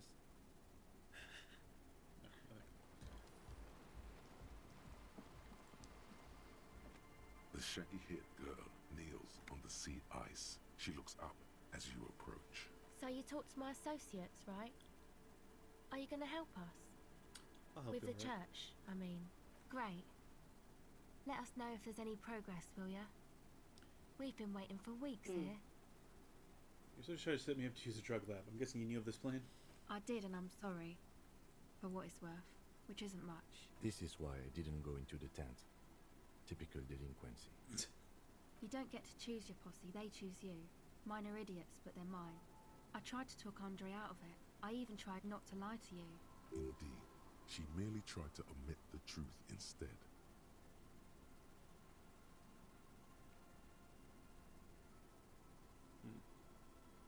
I know, but I knew you'd see through their plan too. I'm not an idiot. I should have been able to control them, and I will in the future. I promise. May I ask? What did you tell them? Do what you will with your dance club plans. Just no drug labs, please. Thank you. I'll get them under wraps, I promise. There's We're something you done wanted to- already, no? No, just, I mean, we said this, we haven't. Oh. You're You're not not- going to believe me. There's no point in me telling you. Because some of the stuff we didn't ask her about She's before. less prone to blurt it out, crab man, than the others. We'll see. Go ahead and tell me. Okay. I went in and I saw a woman next to one of those machines there. Noid calls it a mainframe. She was dressed like someone who's been raised by their grandmother. You know, strange old clothes. Had this absent expression, didn't say anything, just stood still. Go on. And then, you know, right behind her, a man crawled down the wall. Upside down like a crab. Down the church wall. I think the woman didn't even know he was there. He was completely silent. He stopped right before he got to the floor. Then just hung there like that, looking at me. Right at me. I fucking turned around and walked out. End of story. Like a crab, you say? Lieutenant nods. His face is stone. Nod. I saw him. I saw the crab man. You saw him? Does it mean that you went in there? Did you see the other spooker, the one in Grandma's clothes? I did see them both, yes. Good, so you believe me. You should go tell this to Andre. He'll know what to do next. I'd like to know more about your associates. My associates? I haven't got much to say about them. What do you mean? You must know something about them. Of course I do. I just don't tell people about my friends and who they are and so on. I don't provide information on them. To the cops. What about you? Tell me something about yourself. Me? I'm a silver bird. Aha, okay. Maybe I'll ask you later about all this. Don't know what makes you think it'll be any different later, but... Alright. Actually, that's it for now. Alright. So, I think I've talked to the woman again. To convince her to let them do their stupid club. Now that it's not going to be a drug lab. Well, I shouldn't say it's stupid club. Maybe it's going to be a great club. Let's read it.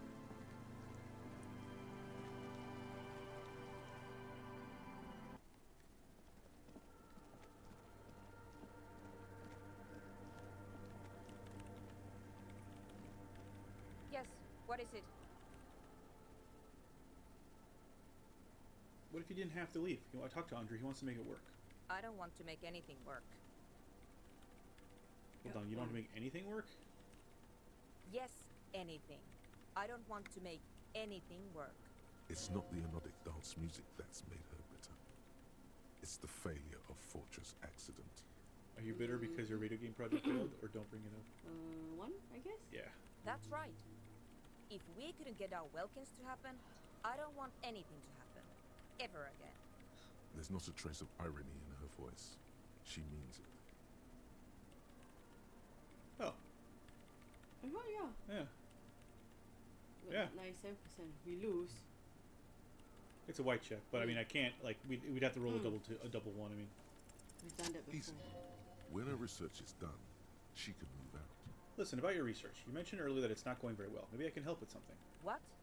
No, I don't really need any help with the project. But if I could help you finish the project, then you wouldn't have to live in a church next to the Boom Boom anymore. Just think about it.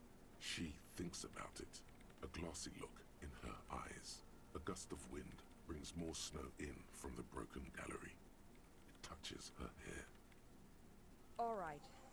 Bring me the game's offsite copy from my old workspace, if you really want to help. It's stored on a filament memory, and I'm unable to go and fetch it myself. By your old workspace, do you mean the studio at Fortress Accident in the Doom commercial area? Yeah, that's the one. You can get in through the bookshop. You just have to do some explaining to the bookstore lady. Wait, bookstore lady? Actually, I've already been inside the Doom commercial area. Good. Then you might know the giant ice bear fridge in the building's cellar. The filament is inside the fridge. Just go and get it. Oh, is it? And where exactly is the outside copy? In the giant ice bear fridge. I just told you. It has red glowing eyes. It's impossible to miss. You just need to get the offside copy from the ice bear. I found a note from the ice bear fridge. It said the offside copy had been moved to a safer place. Wait. A note from whom? Did it specify where they took the filament memory? It said the offside copy had been taken to a nearby ice cream maker. The note was signed by someone named Sulislaw. Jarisa. Of course. Our project lead, Sulisław Jarisa. God, he was always so hell-bent on keeping the copy somewhere safe. And feature creep, and the Valley of the Heads. Like it would have made a difference. The offside copy was perfectly safe when the data loss happened. That data loss was anomalous. She crossed her arms defiantly. And the heads... I won't even get into the heads. Millions of them. Go find that copy from that ice cream maker, will you? Thanks. Valley of 1,000 Heads. You like the sound of that. I found the ice cream maker, but couldn't get it open. It's completely frozen. This is getting ridiculous. Can't you just defrost it? Or, I don't know. I don't know about the ice cream maker. Just figure something out. There's a solution, but she doesn't want to hand it over to you yet. It's a thing. Something she holds dear. What is an offsite copy and why do you need it? It's a backup of my former employer's project. The radio game we were working on. It's stored on a filament memory, just like the one inside this radio computer. She points to the glowing cube inside the machine. The backup itself is destroyed now, but I'm hoping to use what's left of it to pinpoint the exact location of the anomaly. You just have to go to my old workspace and get the filament. Hold on. If it's called an off-site copy, then why is it still on-site? Yep. Oh god, not this again. It is not on-site. It is in the basement. Perfectly safe and not connected to the front at all. Oh. Basement? Sounds like it's technically still on-site. And no, taking it outside the building wouldn't have protected it from the data loss. There's nothing wrong with keeping the backup in the basement. What happened was a freak accident that has nothing to do with how the backup was stored. We clear? She stares at you with pleading, furious eyes. This is clearly a painful topic for her. She must have had to explain herself numerous times. Let's do this one. Why can't you go and get the film yourself? The bookstore lady hates me. Says I'm part of the curse. Whatever that means. Why does she think you're part of the curse? Because she's from Martinez, and people from Martinez have never ever seen a radio computer. She thinks it emits elemental evil. That's a bit biased, don't you think? No. She literally started praying for the higher powers when she first saw my range city. I'm not making this up. The lieutenant coughs like he's amused. Once I came in one morning, only to find that my terminal was full of those strange trinkets and amulets. Wards. It looked like some Semenine magic. Okay. Sure. Yep, that too. By the way, we put a dead body in that fridge. Wait, what? Whose dead body? You know, we don't actually have to tell the entire world about the fridge. Whose body is it? It's the body of the hangman. And what is it doing in the fridge? It's almost as if she feels some sort of ownership of the fridge. Don't worry, I put it there temporarily. It's all part of the official police investigation. You put it there? You put a dead body inside the ice bear fridge. Just wanted to let you know. Or, yeah. Yeah. Just want to let you know, Just wanna let you know. Okay. Very cool. Thanks for keeping me in the loop. We would appreciate it if you kept this knowledge to yourself. It gives staring daggers at us, I'm sure. Who would I tell? My mother? I don't have anyone to tell. And if I did, I wouldn't. I don't care. Alright, I'll go look for the offsite copy. Thanks. She thinks for a moment, then reaches behind the radio computer and hands you what looks like an oversized pry bar. And here's my Falsund multi-tool. You might need it to hack loose some ice. Yes! It opens everything. If you get me the offsite copy, then you can keep the Falsund. It hurts a bit for her to say this. She's not too happy to be parting with the Cavalsund. Alright. Now, we can go finish... Can we finish that tonight? We can. We got 12 minutes. We can run back. Oh, wait. We can... I think we can... No, wrong button. We can... What are you doing?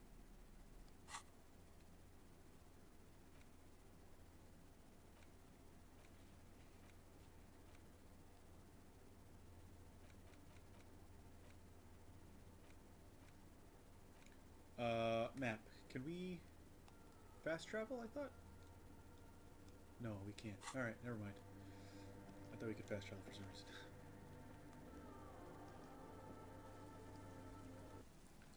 Alright. Come on, Kim. I'm sure this will all help us solve this our mystery somehow. I thought we could fast travel for some reason.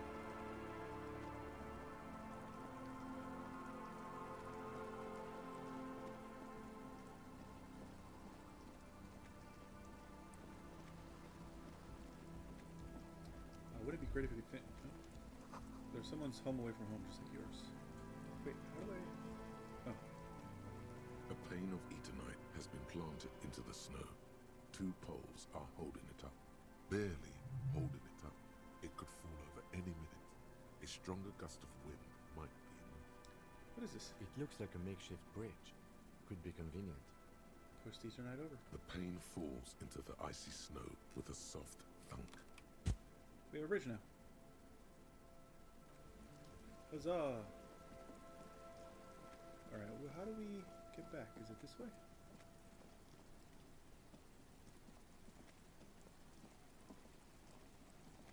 Oh my god, hold on.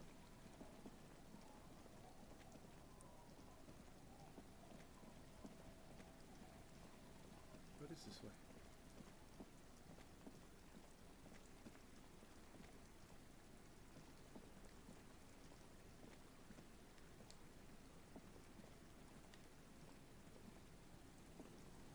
Kim.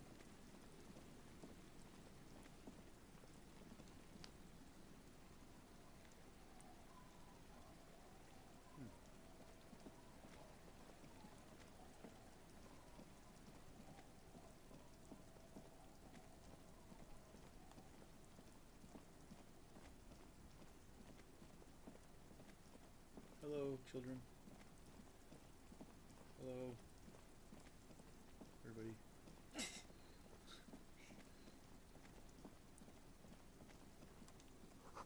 With broken glass, dusty shelves, and forgotten chair.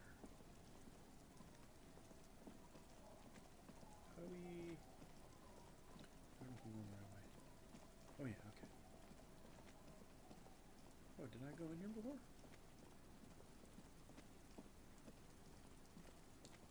No, I didn't.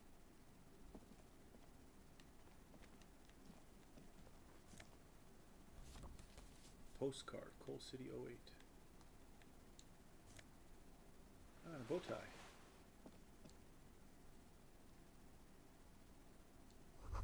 You see a dark red chair in the dim light of the room. It's only a red chair. Just a red chair in an empty shack, with what looked like a dusty bow tie on the shelf. Nothing to see here, right? Hey Kim, where are we? In someone's abandoned shack. On the coast. In Martinez. He looks at you. In Ravachol. He's afraid you've forgotten suddenly. What's with the red chair? Nothing. It's just a piece of furniture. Is the chair gathering dust? Red paint is peeling off it. Looks like blood, no? What's the red bow tie? Show it to him. It's just a piece of clothing you've picked up. You do that, officer. You collect clothes sometimes. He sounds a little worried. It's an odd habit.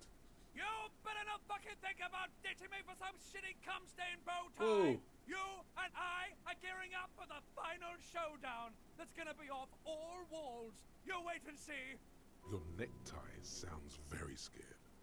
Never take it off. Yes, agreed. You should never take your necktie off. Ever. Alright, let's move. That was an interesting... Am I gonna end up hanging myself over this fucking red chair?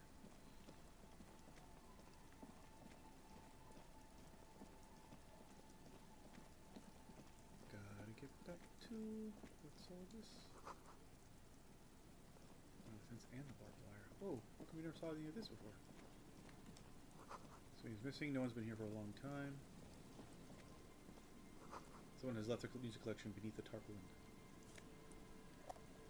Tape's smallest church in St. Sans.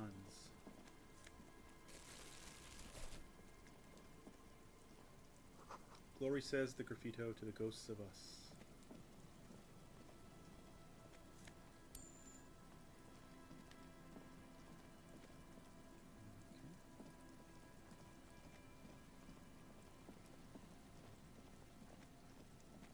Hold on, can I play?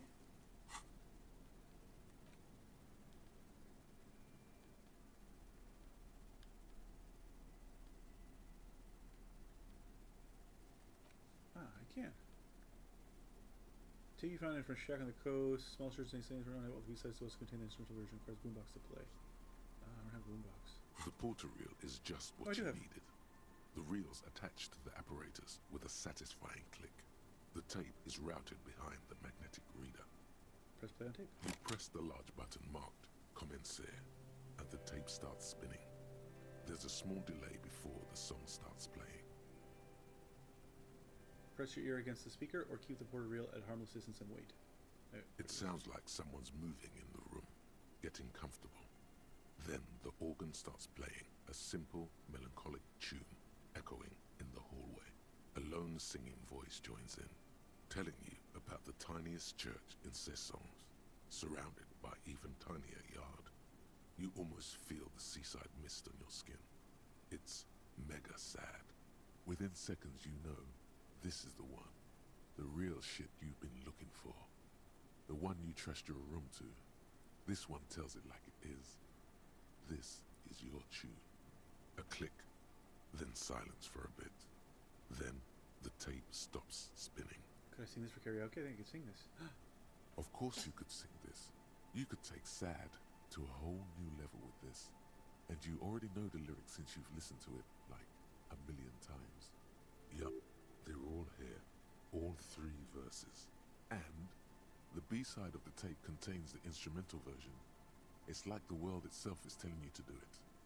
Only one obstacle stands on your way. What? Gart. You have to convince Gart to let you sing karaoke in the Whirling. After you've won him over, you can express yourself. Let the pain out. Make everyone understand. The lieutenant watches you pack up the boombox. He doesn't say anything. Okay. Alright. I'm glad I came in here then. Didn't even think I ran right past it.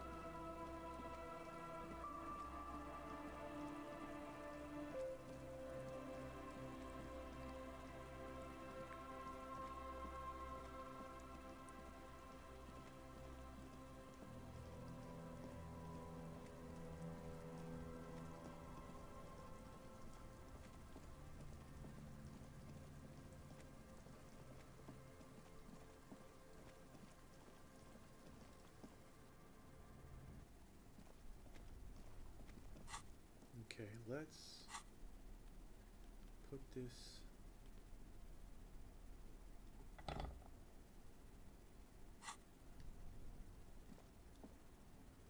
This orange machine is dead still. It has a hand-cranked ice cream churner and an electric freezer. The ice around it slowly melting.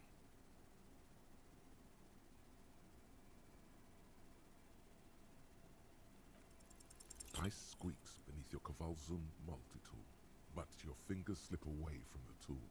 The lid shutters tightly as before, and it's already unplugged. There's not much else to do other than wait for it to defrost or bulk up and get stronger. Turning the crank feels oddly satisfying, like stirring your childhood dreams. In the distance you hear water dripping. It's all gone now. You'll never become a poet or an entrepreneur. What better to assuage the creeping sense of failure than some frozen fat and sugar? Alright, let's see. We can't level this up. Oh, you know why? Because right now I have -2 to physical instrument. Because of the thing that, what am I doing? I keep doing that accidentally. Because of the thing that I'm currently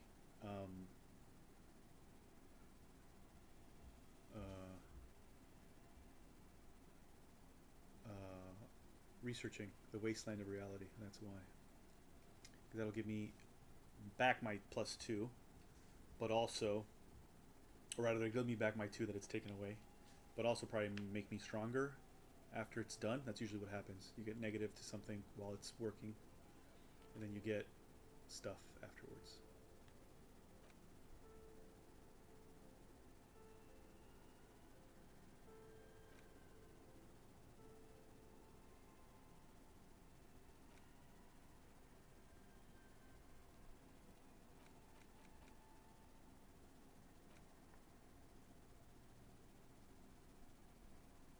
Ooh, look, that's a lot of stuff that we have not.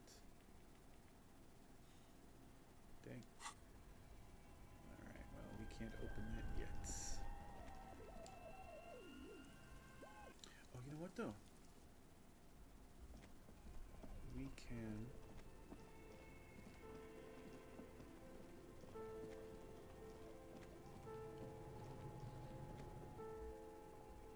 Oh, we're gonna need the...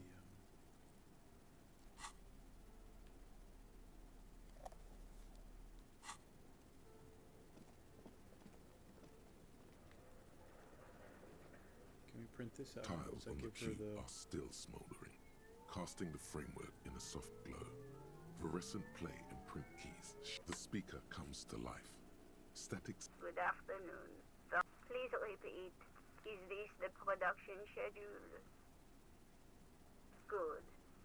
Please repeat the password. Good. I've unlocked the production schedule. Yes. After ending the call, please press print to access the filament. Really? She just used the same password?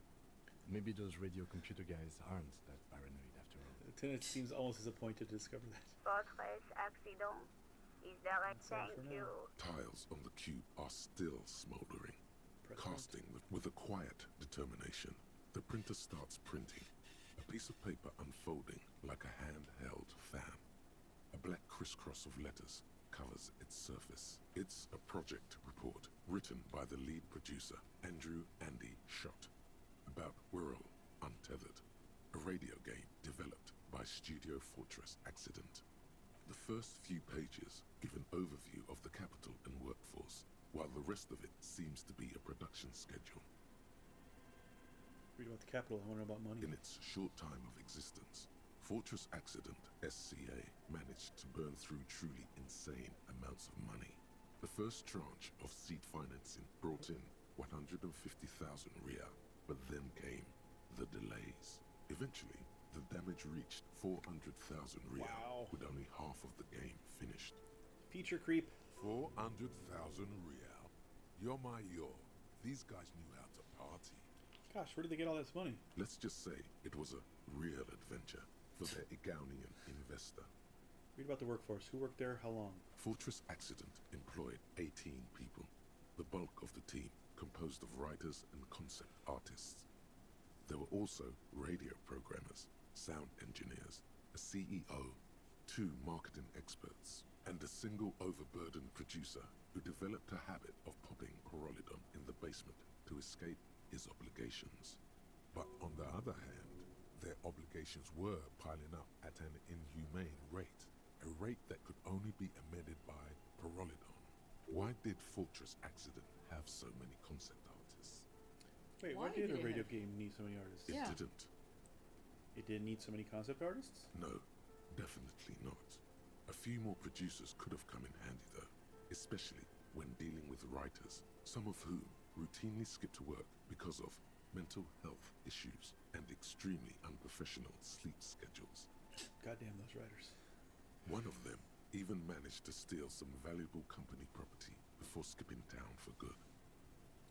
Skip through the production schedule, whatever it is. The production schedule depicts their glorious descent into bankruptcy. Because of the concept artists? Not the concept artists.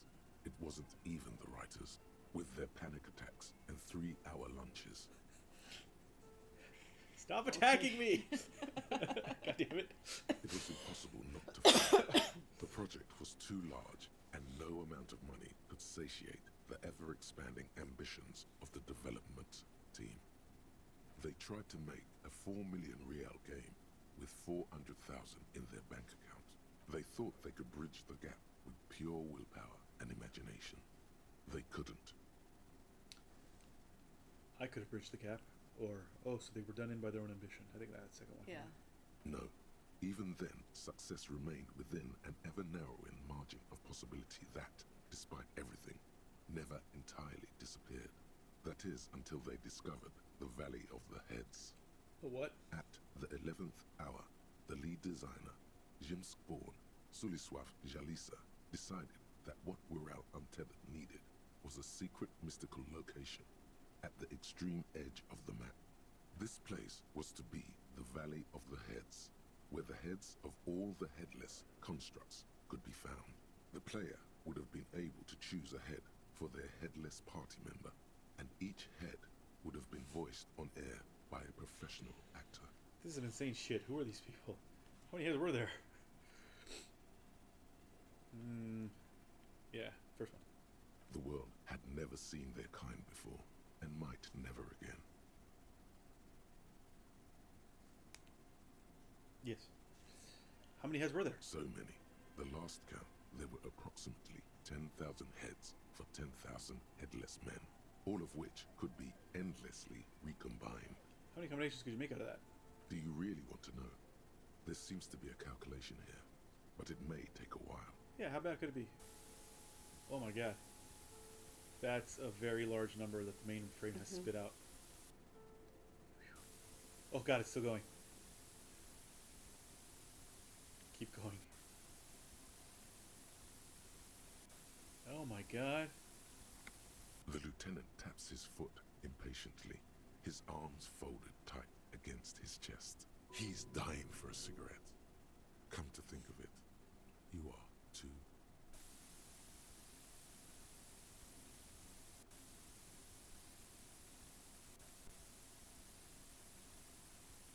What if you broke the radio computer?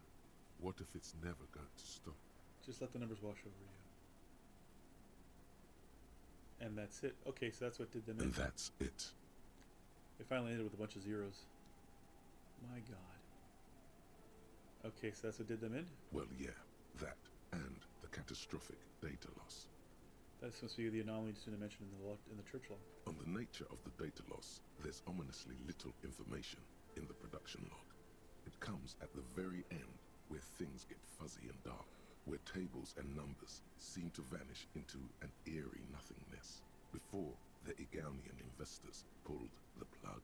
What is clear is that one day, an unidentified numeric anomaly occurred on the East Insulindian Lintel front, just as the World Untethered project was being compiled that day. And the anomaly caused all the data to get lost in the air? When the project was returned, it was completely blank. The team spent weeks on the phone with Lintel, the service provider, but despite their diagnostics, they could never produce a satisfactory explanation or pay for the loss. What? They lost the whole game and wouldn't even pay for it? Always read the terms of service. And let's face it, they didn't have any money left for illegal action. Isn't there a copy of the game? A backup? Mysteriously enough, it seems that the off-site copy happened to be on-site when the catastrophic data loss occurred.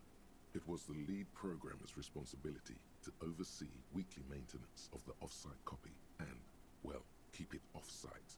An explanatory note from the lead programmer has been attached. What does it say? S. Lukanen Kilda, the lead programmer of Fortress Accident. The off-site copy was on-site because there was no off-site anymore. Not for me, not after 8 months of crunch. I didn't have a home anymore, so I started keeping it in the basement in the ice bear refrigerator near where I went to sleep.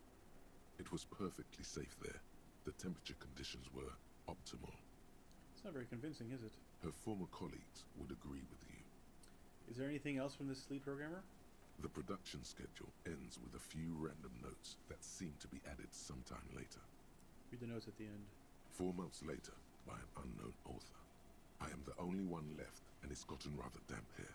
A few other businesses have gone under, too. Slipstream switched to making skis, and the hairdressers just left, cursing Martinez. They're right, though. Something's seriously wrong with this place. Martinez, all of it. Still haven't got an answer from Lintel about what happened. All I could get were the physical coordinates of the error on the East Insulindian front on that day. Since the computation happened on air, I reckoned it had to coincide with an actually existing location. I have compared the coordinates to a map of Revachol West. Turns out it's only 800 meters from here. The address is Saint-Brun 1147. I am going there to look this thing in the eye. That's Suna, clearly. Alright, tear the printout and throw it away.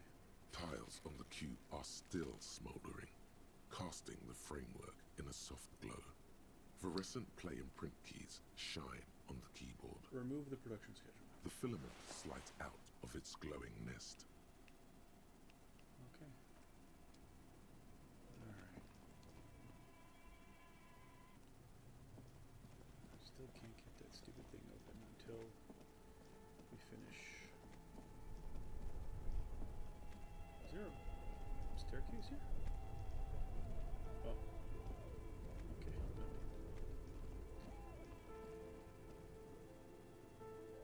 Oh, it's past midnight already, so we should probably. Oh, it finish is. soon. Oh, dang. Yep. Okay, yeah. Hold on. I didn't realize either. I didn't. Let's remove. Oh, sorry. Let's put the bag back on. And go. Oh, wait, you know what? Sorry. Let's also remove this thing so it doesn't look like we're trying to kill people with it. We're just going to go put our things in the thing, and then we'll end for the day. Our bottles in the bottle recycler. The tear machine stands in the... Your bottles clunk into the machine, and the money $1.60. appears with a satisfying jingle. You're a richer man now. Yay! How much richer man now? All right. We have over $20. We have over $20.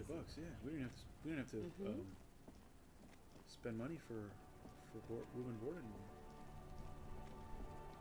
All right, we're gonna save here because then we're gonna talk to Gart when we come back about potentially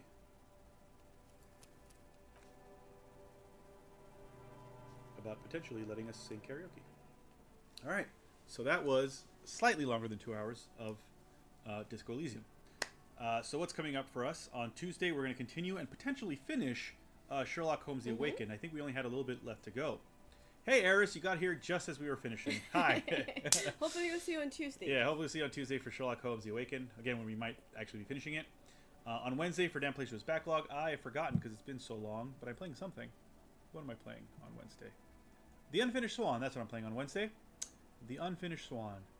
And then on Thursday, I'll be continuing the Minish Cap. The Legends of the Minish Cap, which I started before we left on our trip. And then next Sunday, more of Disco Elysium, although it might be a bit later than usual because I have a meeting that evening. Yeah. So I'll get back to you because I'm not sure what time the meeting is nor how long it's supposed to go. So once I figure that out during the week, obviously before Sunday, I will confirm during the other streams because there actually may not be a stream next Sunday at all. For now, I think there will be, but I'm just not sure about the time yet. Yeah. But anyway, before I go, let's see who else is streaming. I think Elle is probably streaming. They were here earlier. Yes, Elle is playing Dark Souls. DLC time. Already at DLC. Good God. They are very good at this. K2J Extreme is also streaming, as is Brothers Forge Gaming. And the Retro Room. Hey. Haven't seen the Retro Room in a while. Oh, sorry. So, actually, before they get to Dark Souls, Elle is playing some Symphony of the Night. Castlevania Symphony of the Night. So you can go watch them play that first before they go start their Dark Souls DLC. K2J is doing Fortnite, as usual. It doesn't look like Fortnite, but maybe it is. He's gonna be in a weird place. A very weird, dark place. Here's K2J Extreme. Playing some Fortnite. Brothers Forge Gaming is playing Kirby's Dream Land 3. It looks like it's going to be Easy. Yeah, Easy's playing. Haven't seen Easy in a while either.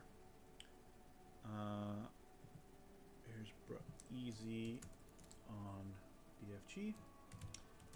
And they are playing Kirby's Dream Land 3. And finally, the Retro Room. Oh, they're playing Celeste. Celeste is a very good game. They're about to start playing Celeste.